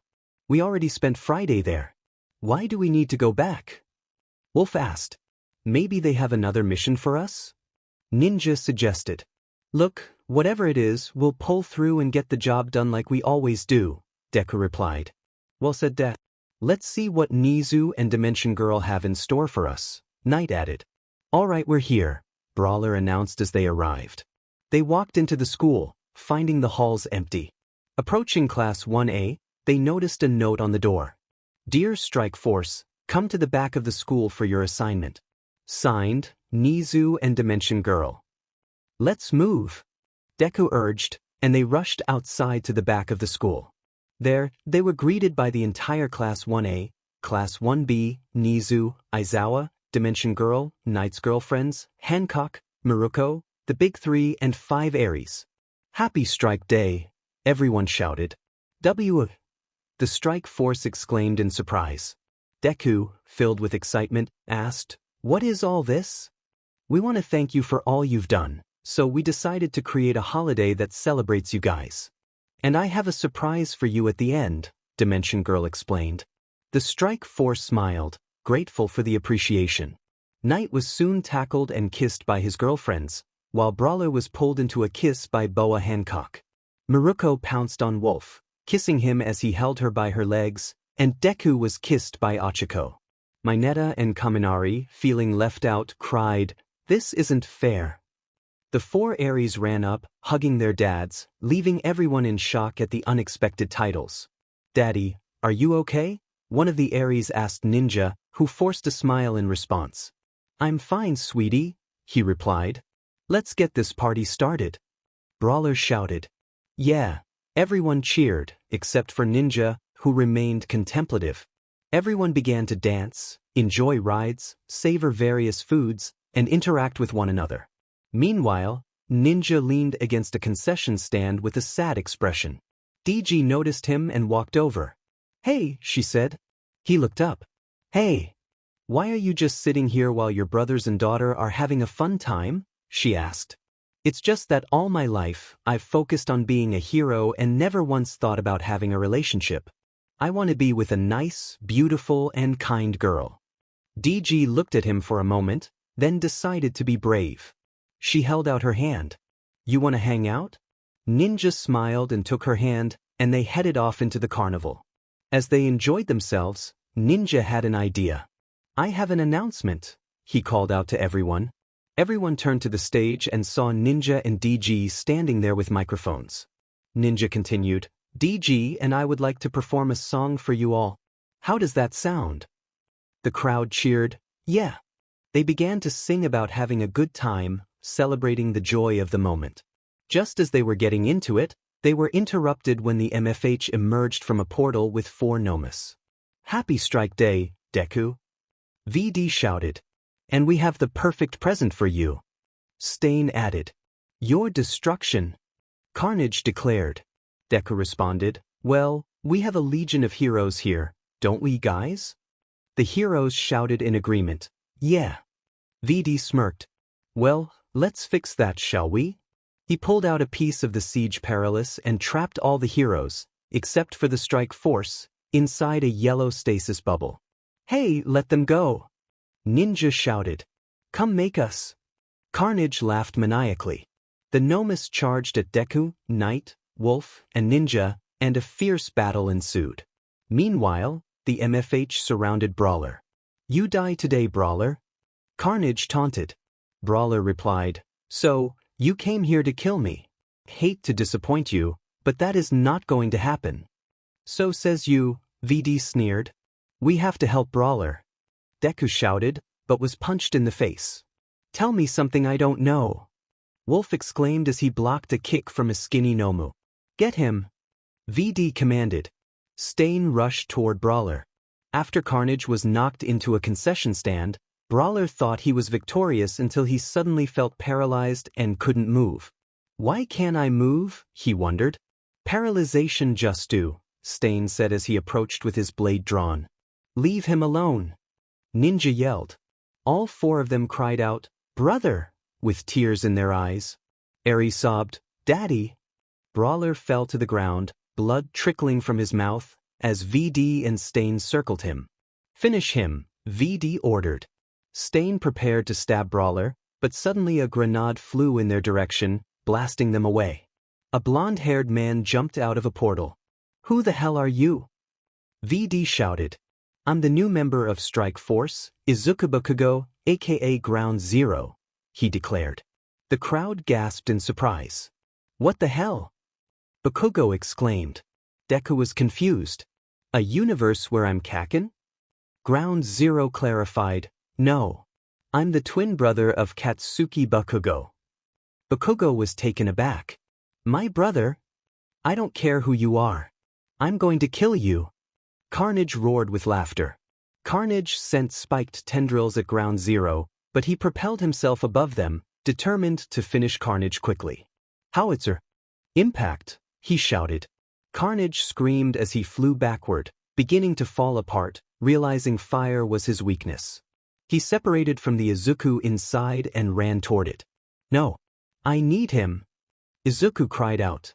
Before he could reach it, he was tackled by Deku, who began to punch him repeatedly in the face out of anger for Brawler. Stay away from my family. Deku shouted with each punch. Psycho Izuku was knocked unconscious, and Izuku stood over him with bloody knuckles, glaring at Stain. Carnage! Stain yelled as he rushed over to save Psycho, but Ninja intercepted him with a punch. Stain attempted to kick Ninja, and they both kicked each other back, glaring at one another before rushing forward to fight. VD looked at his team on the ground, noticing his Nomus being defeated by Knight and Wolf. He was unaware of the human dynamite approaching him. Ground Zero got off of VD and walked over to Brawler, who lay pale in a pool of his own blood. Meanwhile, Wolf and Knight finished off the remaining Nomus. Knight shouted in determination, while Wolf, in his wolf form, echoed the sentiment with fierce intensity. They surrounded the flying Nomu, which attempted to escape, but Wolf grabbed Knight and threw him up into the air. Shining Blast! Knight called out as he landed next to Wolf. They rushed over to Brawler, joined by everyone else who had emerged from the stasis bubble when VD was knocked out. They gathered around Brawler, who was cradled by Boa and S.T.R.I.K.E. Daddy, please wake up. S.T.R.I.K.E sobbed, her voice filled with desperation. Don't you dare die on us. Boa urged, her eyes wide with fear. Ninja stepped forward, performing hand signs as he announced, Life Transference Jutsu. He placed his hands on Brawler, and a white light enveloped him. Brawler began to regain color, but Ninja's breath became ragged. What are you doing? Deku asked, concern etched on his face. Transferring my life force to him, Ninja replied. What? But you said that could kill you, Wolf exclaimed, and everyone gasped in shock. I would trade my life for my brother's, Ninja smiled, his resolve unwavering. Deku approached and placed his hands on top of Ninja's. Knight and Wolf followed suit, their voices unified as they declared, as would we. The light gradually dimmed, and Brawler took a deep breath. Relief washed over everyone, but he still remained unconscious. Why isn't he waking up?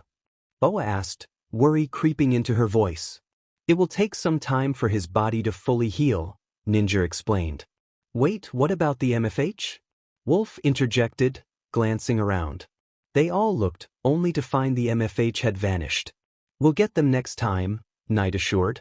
I knew I should have kept an eye on them, Ground Zero muttered. All right. Thanks for the assistance, and welcome to the team, Ground Zero, Deku said, shaking his hand. It's what heroes do, Ground Zero replied. Time passed, and Brawler was taken to the hospital, still asleep. The families of the team were sent back to their respective worlds. Now, Strike Force sat with DG, discussing their next steps. Replacement, DG announced. A temporary replacement for Brawler while he is still resting. You guys will choose. Deku looked down for a moment, then looked up. What are the options? Boss, Wolf called out. DG is right. With the MFH still out there, we can't be down a man, Deku stated. Knight nodded in agreement. He's right. DG opened a multiverse window, revealing potential new members. After Brawler fell in battle, Strike Force welcomed a new member, Ground Zero, also known as Izuku.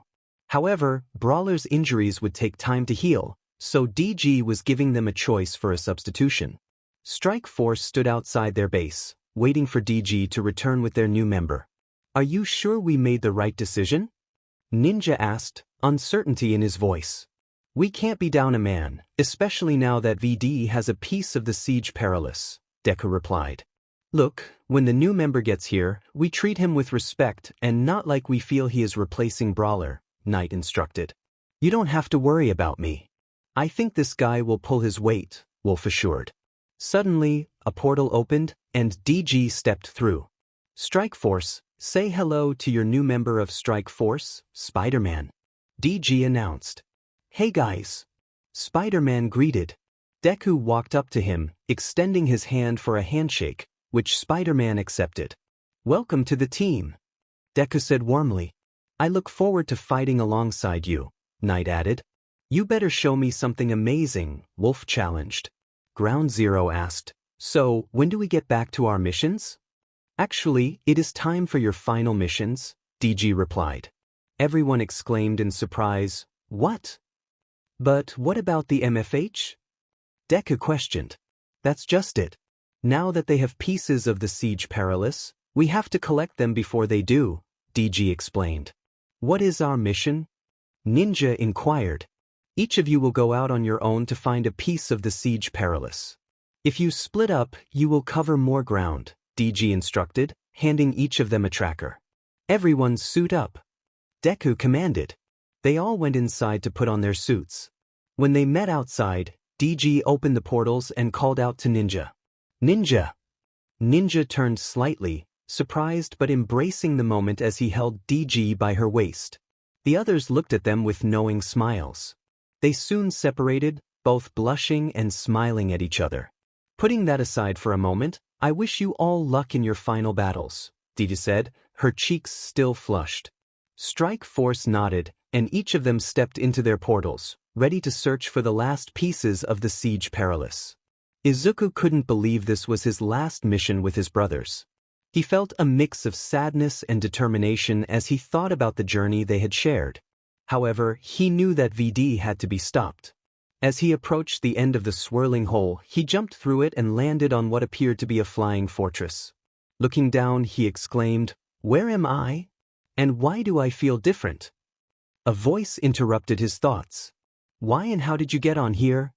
Izuku turned around to see a woman with a fierce demeanor. He stammered. "Do you work for Loki?" she asked, raising an eyebrow. "Oh, No, look, I can explain why I'm here, but you have to believe me, Izuku replied, hoping to gain her trust. Though skeptical, she led him to the deck, where he met Captain America and Hawkeye. After a brief exchange, Hawkeye asked, "You're from an alternate reality where people are born with superpowers?" Izuku nodded. "We call them quirks, but yes, that is the basic gist of my reality." Captain America then said, "We need to get a move on to New York. Maybe you can find the piece there." Izuku glanced at the tracker and saw that it was located in an area filled with tall buildings. "Do you have a suit?" Captain America inquired, to which Hawkeye nodded. "Then suit up." As the battle unfolded, Izuku dodged an alien spear, leaped up, and kicked one in the face. He landed but soon found himself surrounded. "What the hell is that thing?" he shouted, bewildered by the chaos around him. Captain America directed him, "Izuku, you take the buildings to make sure the aliens don't kill the people in there. You will also be able to find the piece of the SP." "Got it." "Hulk, a little help," Izuku called out.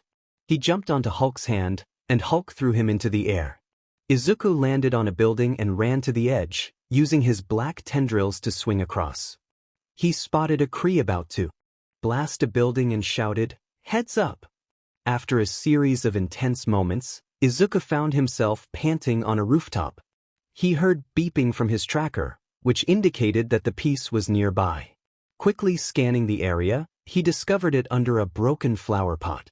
Just as he was about to leave, dark warriors appeared. "Hand over the piece, and your death will be swift," one of them threatened.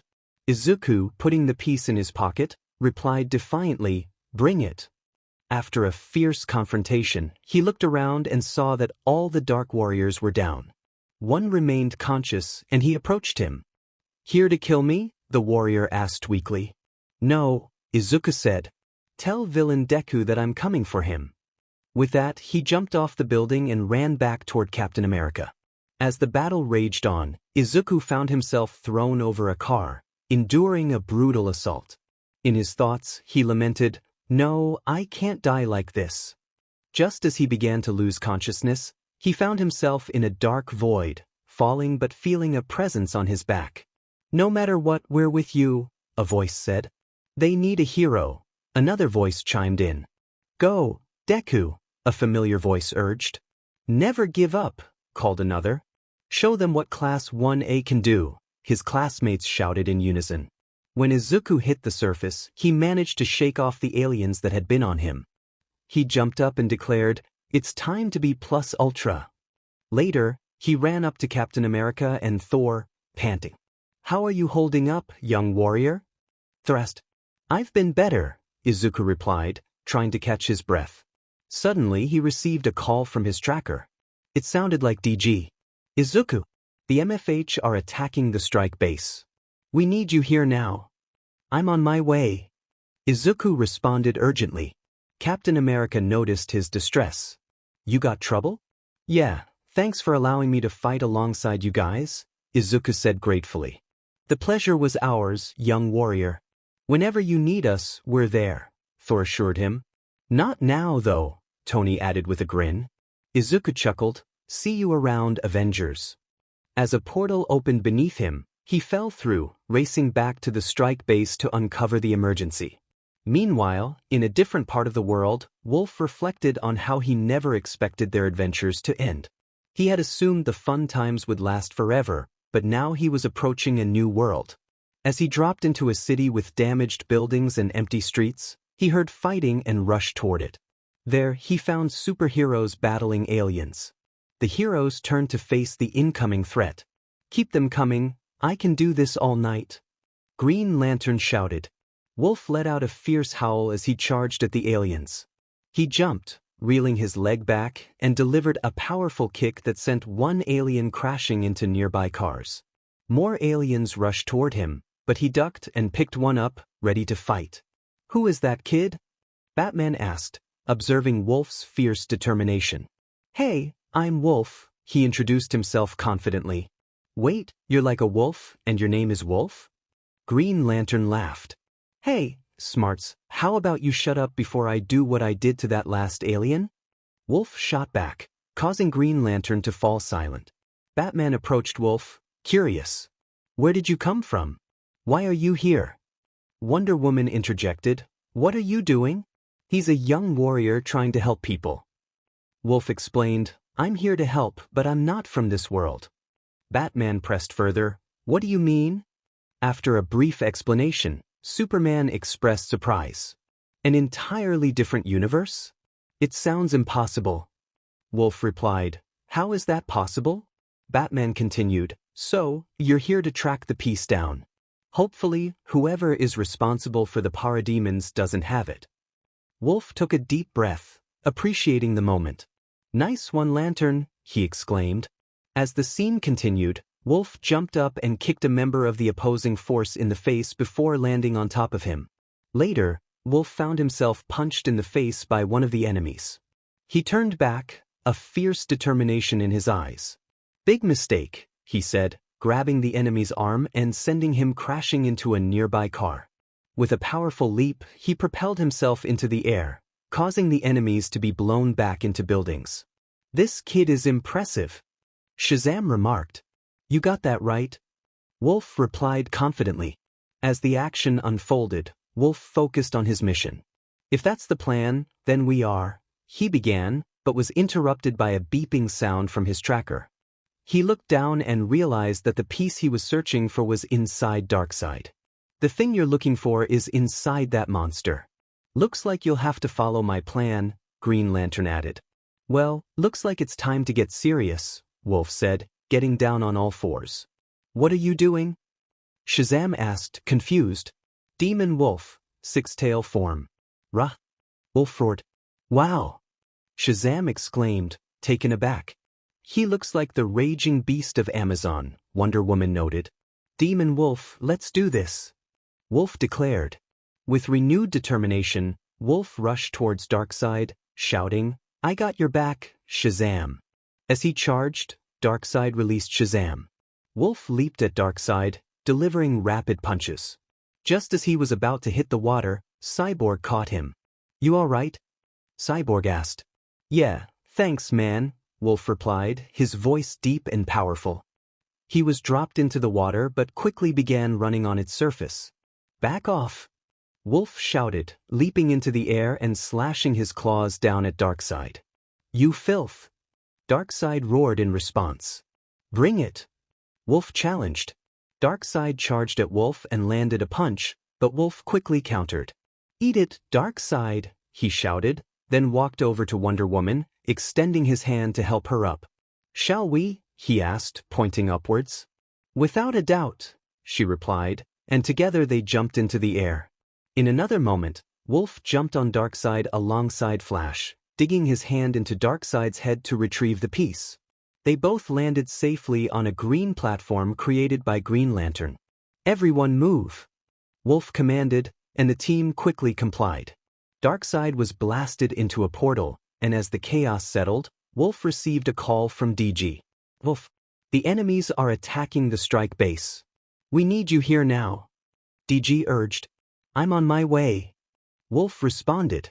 Need assistance? Wonder Woman called, raising her sword. Thanks, but you have your world to protect, and I have mine, Wolf replied. You helped us today. If you need us, you can count on us, Superman assured him. Wolf smiled. See you around, Justice League. Justice League? Flash echoed, intrigued. Cool name, right? Wolf said as a portal opened in front of him. He jumped through, racing back to the S.T.R.I.K.E base to address the emergency. Before S.T.R.I.K.E Day, S.T.R.I.K.E Force had gone on a mission to a world full of pirates, where they faced a formidable group. S.T.R.I.K.E Force stood outside their base in their hero costumes, awaiting news of a new mission from DG. Wolf wondered aloud about their destination. Brawler expressed his hope for a good fight. Just then, DG emerged from her portal, announcing that they were headed to the One Piece world. Deku, curious, asked what that world was like. Brawler eagerly anticipated encountering strong Marines. DG opened the portal, wishing them good luck and urging them to stay safe. With excitement, Deku rallied the team, and they leaped into the portal. Meanwhile, on an island in the One Piece world, the Straw Hat Pirates were exploring.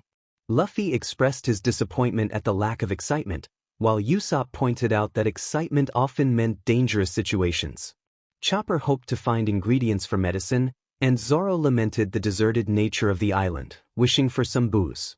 Nami noticed a shining object in a tree and pointed it out. Nami asked Sanji to retrieve it, winking at him. Sanji, smitten, rushed up the tree, grabbed the object, and jumped down to hand it to Nami. Frankie speculated that it looked like an old rock, while Brooke suggested it might be a piece of a broken jewel. Robin noted that she hadn't seen anything like it in her books. Nami hoped it was worth some money. Suddenly, a sack of money appeared before them, prompting a collective gasp from the Straw Hats. Luffy was thrilled at the prospect of it making money, while Robin mused that it might create more than just money. Nami handed the sack to Robin, who wished for a bookshelf full of archaeology books, and it appeared instantly. Sanji marveled at the object's ability to create anything, and Usopp excitedly contemplated the possibilities. Zoro then pointed out a portal in the sky, through which Strike Force fell and landed. Brawler declared their arrival in the new world, and Deku urged them to search the island for the gem. When Strike Force spotted the Straw Hats with the gem, Knight exclaimed that they had found it.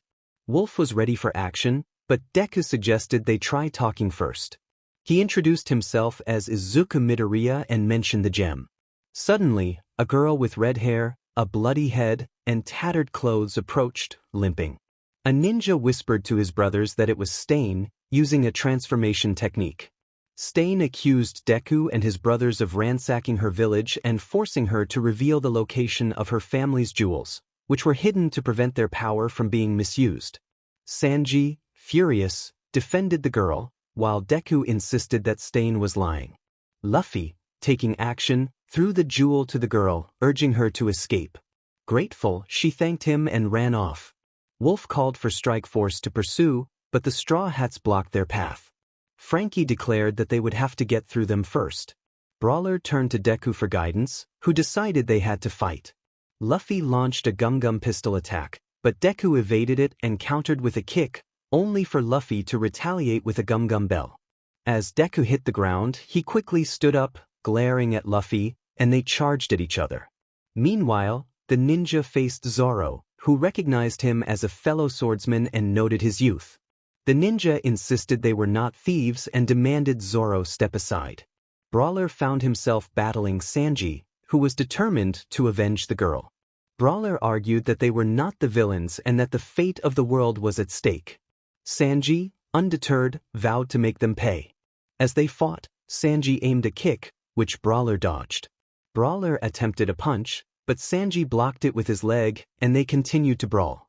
Wolf faced off against Chopper, Frankie, and Robin. Chopper transformed into his muscle point form and swung at Wolf, who leaped over him and kicked him in the back. As Chopper fell, Wolf landed but was quickly ensnared by Robin's powers and struck by Frankie's strong right. Wolf flies back and hits the trees. He gets back up, feeling frustrated. He transforms into his wolf form. Meanwhile, Knight is engaged in battle with Usopp and Nami. Usopp shouts, "Usopp Platinum Shurikens." He fires multiple shurikens at Knight, who blocks them with his sword. Light slash. Knight calls out, sending a slash of light toward Usopp, who jumps out of the way to avoid it. Knight charges at Usopp, attempting to slash him, but Nami intervenes with her staff. "Why are you guys doing this?" Nami demands. "We need to protect the multiverse." Knight replies, pushing her back. "What?" Nami exclaims as Knight performs a spin leap toward her. "What do you mean the multiverse?" she asks. "Are you going to listen?" Knight inquires. Nami and Usopp exchange glances and nod in agreement. "All right, but first, stop," Knight commands. Everyone halts their fighting and turns to face him. "Let me explain," he insists. After a brief pause, Deku explains, "And that's why we're here." "Wow, an entire world filled with heroes," Luffy responds, amazed. Chopper and Usopp gaze at him with starry eyes, exclaiming, "Awesome!" Sanji pretends to cry, "I can't believe that person was a guy." Wolf interjects, "You know, we should probably continue this conversation after we catch Stain." "Let's go." Deku and Luffy shout in unison. They all rush through the forest and arrive at the beach, where they find Stain, Carnage, and VD preparing to enter a portal. "Oh, no you don't!" Deku shouts as they all sprint forward, but they are too late. VD has already made it through the portal. "Great!" Ninja exclaims. "Sorry we stopped you." Chopper apologizes. "It's alright, but now I'm a little worried since they have a piece of the SP, Wolf admits. "Actually," Robin says, pulling a piece from her pocket, "they don't." Everyone except Robin gasps. "How did you do that?" "I took it from VD before he went into the portal," Robin explains. "Robin, my love. Smart as ever." Sanji praises. Robin hands the piece to Deku, who places it inside the tracker. "Well, it looks like it's time to get back to our worlds," Deku announces, preparing to create a portal. "Wait, before you go, how about you stay for some food?" Luffy suggests. "Yeah, to show we're sorry for you guys almost failing your mission," Sanji adds. Deku looks at the others, who nod eagerly. "Sure," he agrees. "Alright, Sanji, whip up some meat." Luffy exclaims. They all head inside the ship, set sail, and enjoy a delicious feast. After the feast, it is time to leave. "Do you really have to go? You could join our crew," Luffy asks. Deku chuckles. "Thanks, but VD is still out there, and we need to stop him." "Good luck."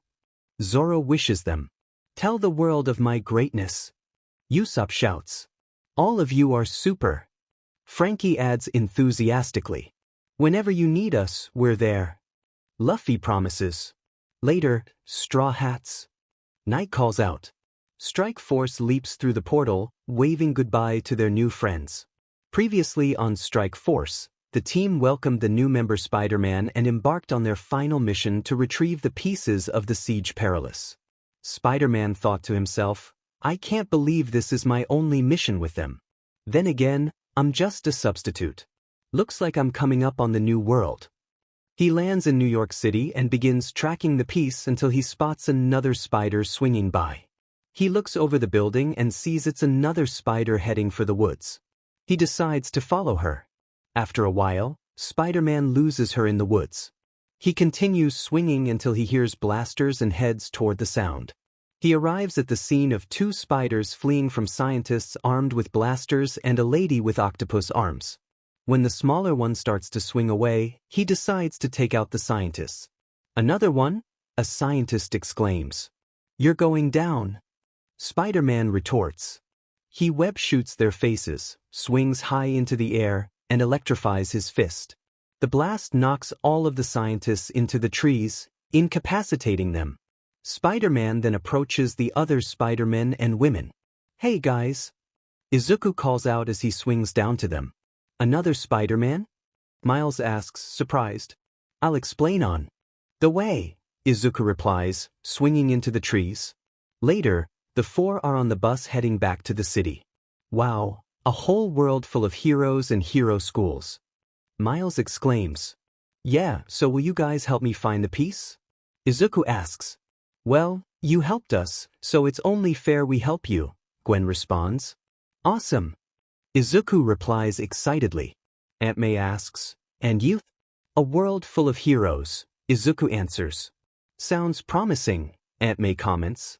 Painey looks at Izuku and says, "Hubba hubba." Izuku smiles in response.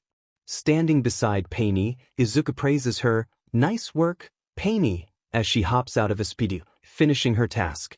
A loud crash echoed as a figure burst through the wall, revealing not a person, but a familiar character. "Izuku!" exclaimed the figure. "It's Santa Claus." The Spider Gang chuckled at the unexpected sight. "It's Rhino," the figure declared, rushing forward with determination. Izuku prepared himself for a fight as Rhino charged at him. With a swift move, Izuku dodged and sent Rhino flying outside the house. Rhino got back up, anger evident in his voice. "I will crush you like the bug you are." Izuku retorted, "Spiders aren't bugs." Both of them charged at each other, ready for battle. In a tense moment, Izuku skillfully dodged a trash can thrown by Rhino and landed right in front of him. With a powerful punch, he sent Rhino crashing into a car, leaving him unconscious. You just got bit, Izuku remarked confidently. Later, Izuku reflected on his past.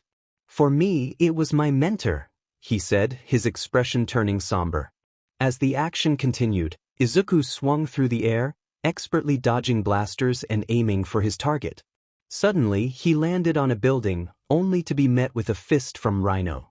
Are you ready for round 2? Rhino challenged. Bring it. Izuku replied, both of them rushing forward to continue their fight. Rhino slammed down on the building, but Izuku executed a backflip and shot a webline at him. With a swift kick, he sent Rhino crashing through another building. As Rhino slowly got up, he grabbed a piece of debris and hurled it at Izuku. KO. Spider wins. Izuku declared triumphantly, feeling victorious. However, his joy was short-lived as he noticed a piece of debris teetering on the edge of a building, about to fall into the collider. The piece, he exclaimed, quickly web-zipping to grab it. But his heart sank when he saw S.T.R.I.K.E destroyed, with Painey standing over it. Oh no, he whispered, concerned for his friend. It was fun while it lasted, Izuku said, raising his fist in a gesture of determination. Painey smirked and playfully grabbed him, causing Izuku to blush while she giggled. Looks like it's time, he said, preparing to leave. Spidey! The MFH are attacking the S.T.R.I.K.E base. We need you here now, called DG urgently. I'm on my way. Izuku responded, glancing at his friends. I guess this is goodbye? Hey, whenever you need me, I'm just a dimension away, Peter assured him. Izuku chuckled, see you around, before jumping down, opening a portal, and stepping through it. Hope you enjoyed the chapter. Previously on Strike Force, the team welcomed the new member Spider-Man and went on their final mission to the pieces of the Siege Perilous. Izuku Bakugo was slipping through the multiverse, heading towards his piece of the Siege Perilous. Ground Zero thought to himself that he never imagined he would work with anyone besides his brother, but when the multiverse is at stake, one must set aside personal feelings and fight. As Ground Zero exited the portal, he landed at Heights Alliance. He looked around, wondering where he was. Activating full cowling with orange lightning, he jumped to the top of Heights Alliance and peered inside through a window. He saw Class 1A, minus his counterpart, having breakfast. His brother Kaken was on the couch, with his arm around Uraraka's shoulder. Izuku thought to himself that in this reality, his brother was dating Uraraka instead of him. He wondered where he was when a dorky version of himself entered the room. The nerdy Izuku greeted everyone, but they quickly told him to be quiet. He fell silent, and Izuku wondered why he was taking that treatment. Kaken approached the nerdy Izuku, calling him the teacher's pet. The nerdy Izuku greeted Kaken and Uraraka, blushing slightly. Kaken then accused him of eyeing his girl, and the nerdy Izuku protested, raising his hands in defense. Kaken grabbed his face, and Izuku thought to himself in disbelief. The nerdy Izuku fell to the ground, crying in pain while everyone else laughed. Kaken threatened him, and Uraraka intervened, telling Kaken to stop. Kaken left the dorms with the others, leaving the nerdy Izuku crying on the floor. Izuku reflected on how unbelievable it was that this was the version of him in this world. Suddenly his tracker beeped, indicating it had found the piece. He climbed into the room, picked up the piece, and was startled when the nerdy Izuku walked in, asking who he was. Izuku reassured him to calm down, promising to explain everything. Later, the nerdy Izuku looked down sadly, expressing how cool it was to learn about the other versions of himself. Izuku noticed his lack of excitement and learned that the nerdy Izuku had always wanted to be a great hero but felt defeated by being quirkless. He shared that he only got into UA because he was Aizawa's assistant, lost the girl he loved to Kaken, and felt mistreated by everyone, including his idol All Might, who deemed him unworthy of being a hero. Tears streamed down the nerdy Izuku's face. Determined to help, Izuku declared he would train him in the art of being a hero. The nerdy Izuku was surprised but hopeful. They moved to the field behind Heights Alliance, where the nerdy Izuku was dressed for training. Izuku asked if he knew how to fight, and the nerdy Izuku mentioned he had taken kung fu classes. Izuku encouraged him to show what he could do. The nerdy Izuku attempted to punch Izuku but was easily countered. He fell to the ground, on the verge of tears. Izuku called him out for being weak, and the nerdy Izuku was confused. They were interrupted by an explosion, and dark warriors emerged from portals above. The nerdy Izuku grabbed his weapons, and they rushed to UA, where they found Class 1A and Aizawa fighting the dark warriors. One of the dark warriors demanded to know where the piece was, and Uraraka, under attack, pleaded for help. Kaken, busy fighting, told her to save herself, leaving Uraraka frustrated. As one dark warrior threatened Uraraka, the nerdy Izuku recalled Izuku's words about standing up against bullies. Filled with rage, he resolved to fight back. Izuku and the nerdy Izuku charged forward, ready to take on the dark warriors. Izuku unleashed his power, sending the enemies flying, while the nerdy Izuku shouted to protect Uraraka. After defeating several dark warriors, Izuku checked on Uraraka, who was now safe and blushing at the display of bravery. More dark warriors approached, but Izuku prepared to fight them off. The nerdy Izuku, emboldened by Izuku's encouragement, joined in, and together they fought valiantly, determined to protect their friends and prove their worth. With a powerful blast, Izuku finished off the remaining foes, declaring their victory. After all of the DWs had disintegrated into dust, the classes stood together, looking at Izuku and Enizuku. Mina wondered who the newcomer was and why he resembled Izuku. Denki noted that he had certainly taken care of the enemies. Bakugo questioned why Enizuku possessed his quirk. Enizuku turned to Izuku, expressing gratitude for the help and for showing him how to be brave. Izuku chuckled, saying that all Enizuku needed was a little encouragement.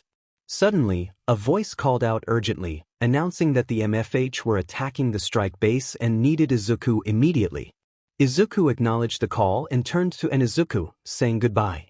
Enizuku raised his fist in farewell, and Izuku mirrored the gesture.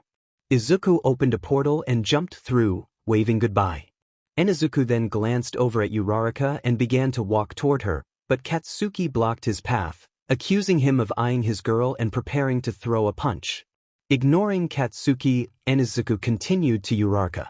When he reached her, she thanked him, but before she could finish, he pulled her into a kiss, leaving everyone shocked while Katsuki lay knocked out on the ground.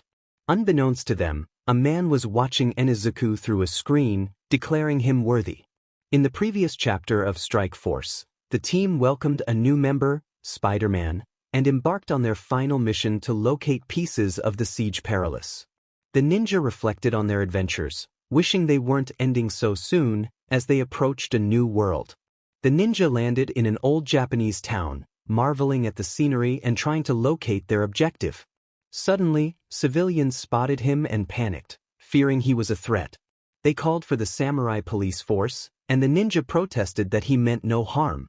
However, multiple samurai appeared, demanding he stay put. The samurai officer accused him of being part of the Oni ninja clan and ordered his men to prepare for engagement. The ninja tried to explain that it was a misunderstanding, but the samurai officer insisted on dealing with him personally. The samurai Izu, the leader of the samurai police force, declared that he would handle the situation. The ninja realized he would have to fight against himself.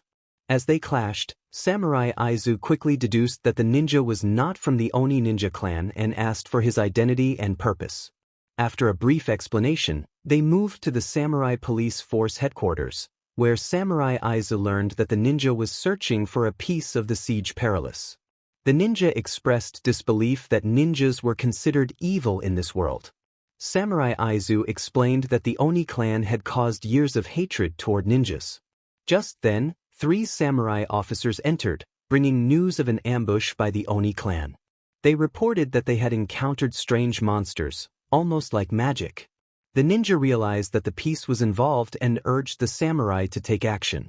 However, Samurai Izu suggested retreating to fight another day.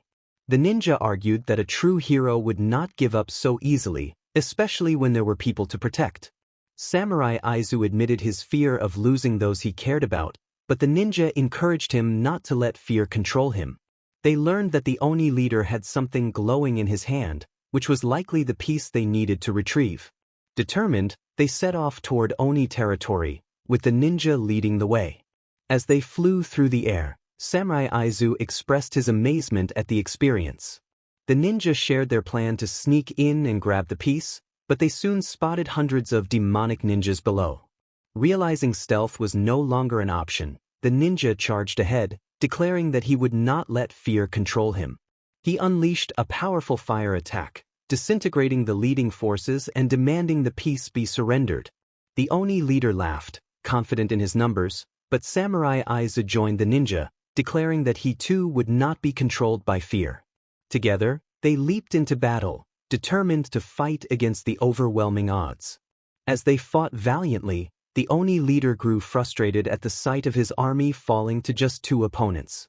In a moment of desperation, he used his power to make the entire army vanish. Samurai Izu and the ninja exchanged glances, realizing the fight was far from over as the leader prepared to confront them directly. YN was born quirkless, just like Izuku, and they quickly became best friends, spending so much time together that they referred to each other as brothers. When they discovered they were both quirkless, they made a promise to each other: they would still become heroes, no matter what. YN's commitment only grew stronger after the incident that took away the 2 people who truly believed in him. Previously on Strike Force, the team welcomed their new member, Spider-Man, and embarked on their final mission to retrieve the pieces of the Siege Perilous. Ninja found himself in a world where samurai and ninjas were at war. There, he met his samurai counterpart, and together they headed for the leader who possessed a piece of the Siege Perilous, using it to create a ninja army aimed at destroying all samurai. Now, they confronted the leader in a final showdown. The leader exclaimed in disbelief, "My army is falling to 2 people?" As his hand glowed, the entire army vanished. Samurai Izu looked at the leader in confusion. The leader, frustrated, declared, "Fine, I'll do it myself." Samurai Izu prepared for battle, determined to confront the threat. Ninja shouted, "We will not let you hurt anyone else." Samurai Izu added, "Your time has come, Jonin." The Jonin, pleased that someone knew his name, responded, "Allow me to thank you by tearing you limb from limb." As the piece glowed ominously, Ninja pulled out his sword, ready for the fight. After blocking the flying swords, Ninja attempted to attack from behind but was struck by Jonin's sword, sending him flying. Jonin then kicked him while he was down, causing him to slide next to Samurai Izu, who knelt beside him. "Izuku!" Samurai Izu growled, pulling out his sword. Jonin smirked, placing one hand behind his back, taunting, "Huh? You actually thought you could stop me? You're nothing but a samurai. Are you afraid?"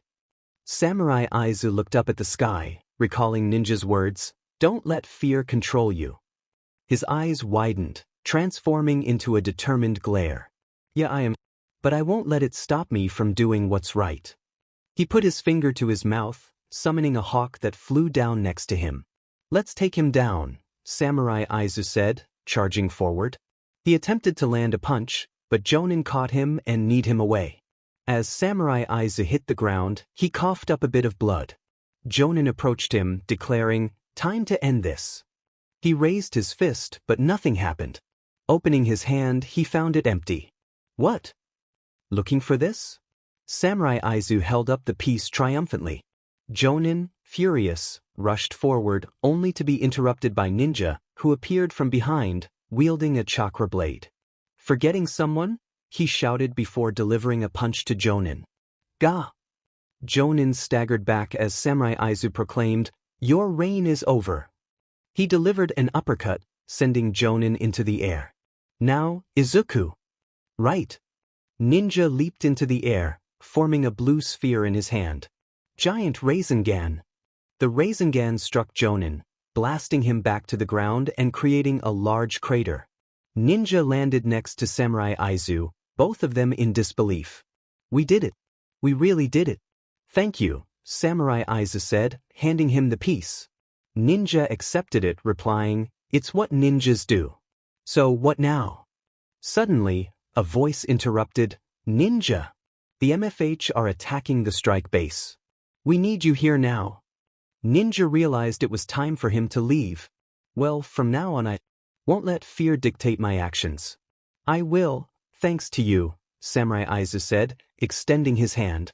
Ninja shook it, responding, "No, thanks to you," before stepping into a portal and disappearing. Unbeknownst to them, a man was watching Samurai Izu through a screen. "He is worthy," he remarked, observing the unfolding events. Knight stood at the edge of the portal, contemplating the journey ahead. He felt a pang of sadness at the thought of leaving his brother behind, but he knew it was time to confront the situation once and for all. As he exited the portal, he landed on a rooftop in Mizudafu, Japan. He looked around, taking in his surroundings. "So, it seems that I'm home. I wonder who I am in this world," he thought to himself, urgency creeping in as he realized he needed to find something important. Suddenly, a news report blared from a nearby jumbotron, interrupting his thoughts. "Beware, citizens! The prisoner escapee known as Izuku Midoriya, also referred to as Leviathan, is on the loose. Here is his picture." Knight's heart raced as he recognized his own face displayed on the screen. "In this world, I'm a villain? I can't let that happen. I need to find my alternate self and set things right, but first, I need to locate the piece." He began to navigate the city, skillfully parkouring across the buildings in search of his alternate self. After a while, he found himself in a dimly lit alleyway, but there was no sign of the siege perilous. Just as he was about to lose hope, a familiar voice echoed from behind him.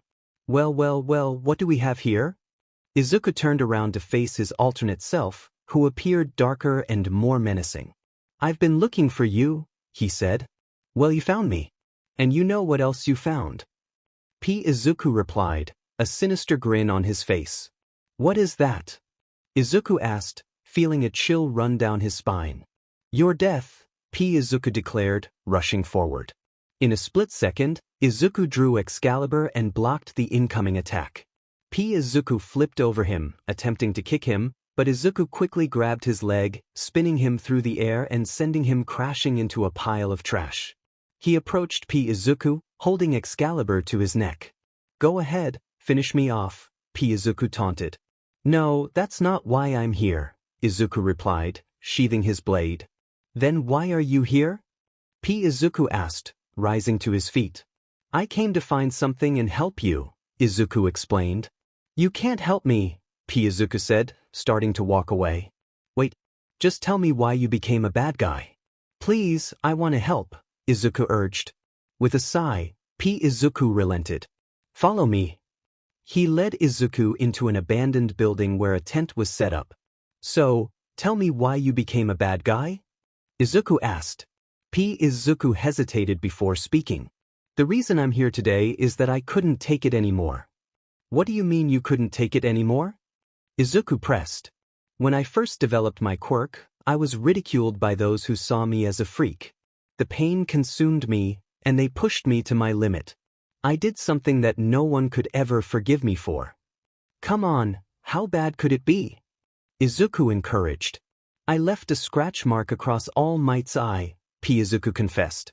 "Wow," Izuku replied, taken aback. "Now you know why I became a bad guy," Izuku said, looking defeated. "I know you've had a hard life, but deep down, you don't want to be the bad guy," Izuku insisted. Izuku looked down, contemplating Izuku's words. "What are you trying to say?" "What I'm saying is, if you truly want to be a hero, you need to show them that your quirk isn't evil. Sure, you've made mistakes, but we all do. The question is, what will you do to make up for them?" Izuku asked. Izuku pondered this, and suddenly, an idea struck him. It's an app someone invented that allows people to text heroes when they're in danger. People sign up just to know what's going on. Just then, an announcement came through Izuku's phone. "We have just received word that the sports festival has been attacked by multiple ninjas led by what seems to be Izuku Midoriya, but he looks like the vigilante Stain." "Oh boy," Izuku muttered. "Is it your Stain?" Izuku asked. "Yeah, we need to go," Izuku said, getting to his feet. "I can't. Even if I save them, they will still see me as I am. I've tried so hard, but..." Izuku began. "Then keep trying. Show them who you really are," Izuku urged, running off and leaving Izuku to reflect. As Izuku thought of his mother's voice, reminding him that his quirk didn't define him, He stood up and ran after Izuku. Meanwhile, things at the sports festival had taken a turn for the worse. Although Izuku had arrived, everyone had evacuated, and the heroes were either knocked out or paralyzed from S.T.R.I.K.'s quirk. Knight found himself captured by two dark warriors, with S.T.R.I.K.E approaching, sword raised. "Any last words?" S.T.R.I.K.E taunted. "No, because I won't die here," Izuku replied defiantly. S.T.R.I.K.E smirked. "Honorable till the end," he said, bringing his sword down. "Hey you!" Leviathan shouted, catching S.T.R.I.K.'s attention. Leviathan jumped into the air, double-kicking the two warriors holding Knight. Knight smirked. "What took you so long?" "I needed a little time to myself," Leviathan said, extending his hand. "Shall we?" Knight took his hand, and they stood back to back as S.T.R.I.K.E and the dark warriors surrounded them. Holding my sword up, Knight called out, "Prince form! Full body transform!" Leviathan growled. "You look..." Knight began. "Like a freak, I know," Leviathan interrupted. "Incredible!" Knight exclaimed, surprised. "I'll take care of S.T.R.I.K.E. You deal with these ninjas," Leviathan said confidently. "No problem, Leviathan," Knight replied. "Finish them." S.T.R.I.K.E commanded. "Bring it on." Leviathan and Knight shouted in unison as they charged at their targets. Knight leaped into the air, falling back down while yelling, "Divine Shockwave!" The shockwave sent numerous dark warriors flying, causing them to vanish upon impact. Meanwhile, Leviathan faced off against S.T.R.I.K.E, relying solely on his bare hands as S.T.R.I.K.E pulled out two swords and charged at him. S.T.R.I.K.E challenged Leviathan, taunting him about his struggles in close combat as he rushed forward. Leviathan, feeling the pressure, hit the ground hard. S.T.R.I.K.E continued to mock him, insisting that he was just a criminal. Meanwhile, Knight was engaged in battle with the Dark Warriors, encouraging Leviathan to show his true self. Leviathan stood up, determined, declaring that he was a hero. He prepared himself for the fight ahead. As the battle intensified, Leviathan managed to block a punch from S.T.R.I.K.E and countered by sending him flying into the air. S.T.R.I.K.E regained his balance and launched a fireball jutsu at Leviathan, who skillfully dodged it. However, Leviathan's attention was drawn to an injured child limping toward the chaos. The child cried out for her mother, and without hesitation, Leviathan dashed toward her, shielding her from danger. After the threat passed, he turned to the child, asking if she was okay. She shyly nodded in response. Fueled by his desire to protect, Leviathan leaped into the air, finishing S.T.R.I.K.E with a powerful move. As he landed, the other heroes began to wake up, surprised to see Leviathan had saved the day. Midnight recognized him, while Ectoplasm expressed gratitude for his actions. Present Mike questioned whether he was a villain, but Prince approached Leviathan, congratulating him on his victory. Leviathan humbly stated that they had all contributed to this success and thanked Prince for showing him what it meant to be a hero. Just then, Knight received an urgent message about the messengers from Hell attacking the S.T.R.I.K.E base and had to leave. He glanced at the heroes, reminding them that they had some redeeming to do. Leviathan resolved to prove that his quirk defined him as a hero. He also revealed a piece he had been holding, which Knight took with a smirk, acknowledging that his readings had been correct. After a brief farewell, Knight stepped through a portal. Leviathan smiled as he noticed the approaching heroes. He knelt, placing his hands behind his head in a gesture of surrender. A cop was about to apprehend him, but the little girl he had saved rushed forward to hug him, declaring him her hero.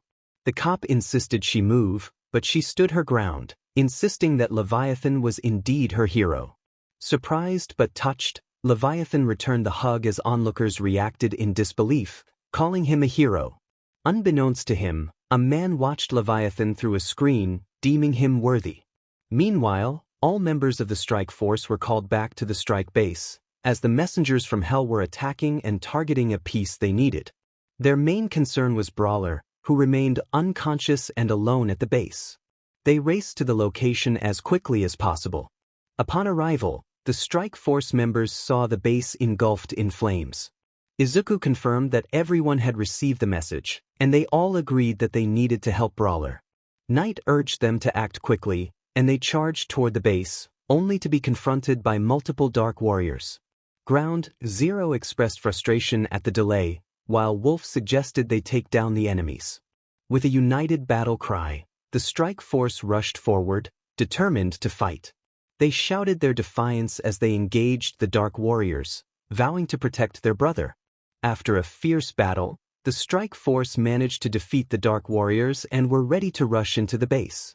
However, they were met with a new threat as villain Deku emerged, holding the nearly complete siege perilous, with Carnage restraining Brawler in tendrils. Deku demanded that villain Deku release Brawler. Villain Deku smirked, offering a deal. If they surrendered all the remaining pieces, he would let Brawler go, but any attempt to resist would result in Brawler's execution. The members of Strike Force shared a determined look, while Brawler, gritting his teeth, warned villain Deku not to harm him. As the countdown began, Deku agreed to the terms, and the other members handed over their pieces. The pieces combined to form the other half of the Siege Perilous. Brawler protested, realizing they were giving up everything they had fought for. Ground Zero declared that they would not lose their brother. The other half of the Siege Perilous flew to villain Deku, merging with the first half. A surge of blue and yellow energy erupted, creating a shockwave that knocked the Strike Force members off their feet. Villain Deku held the completed Siege Perilous aloft, laughing maniacally, claiming control over the multiverse. Suddenly, Carnage intervened, snatching the Siege Perilous away. Villain Deku was shocked, demanding to know what was happening. Carnage laughed, revealing that he had made plans to secure the Siege Perilous for himself all along.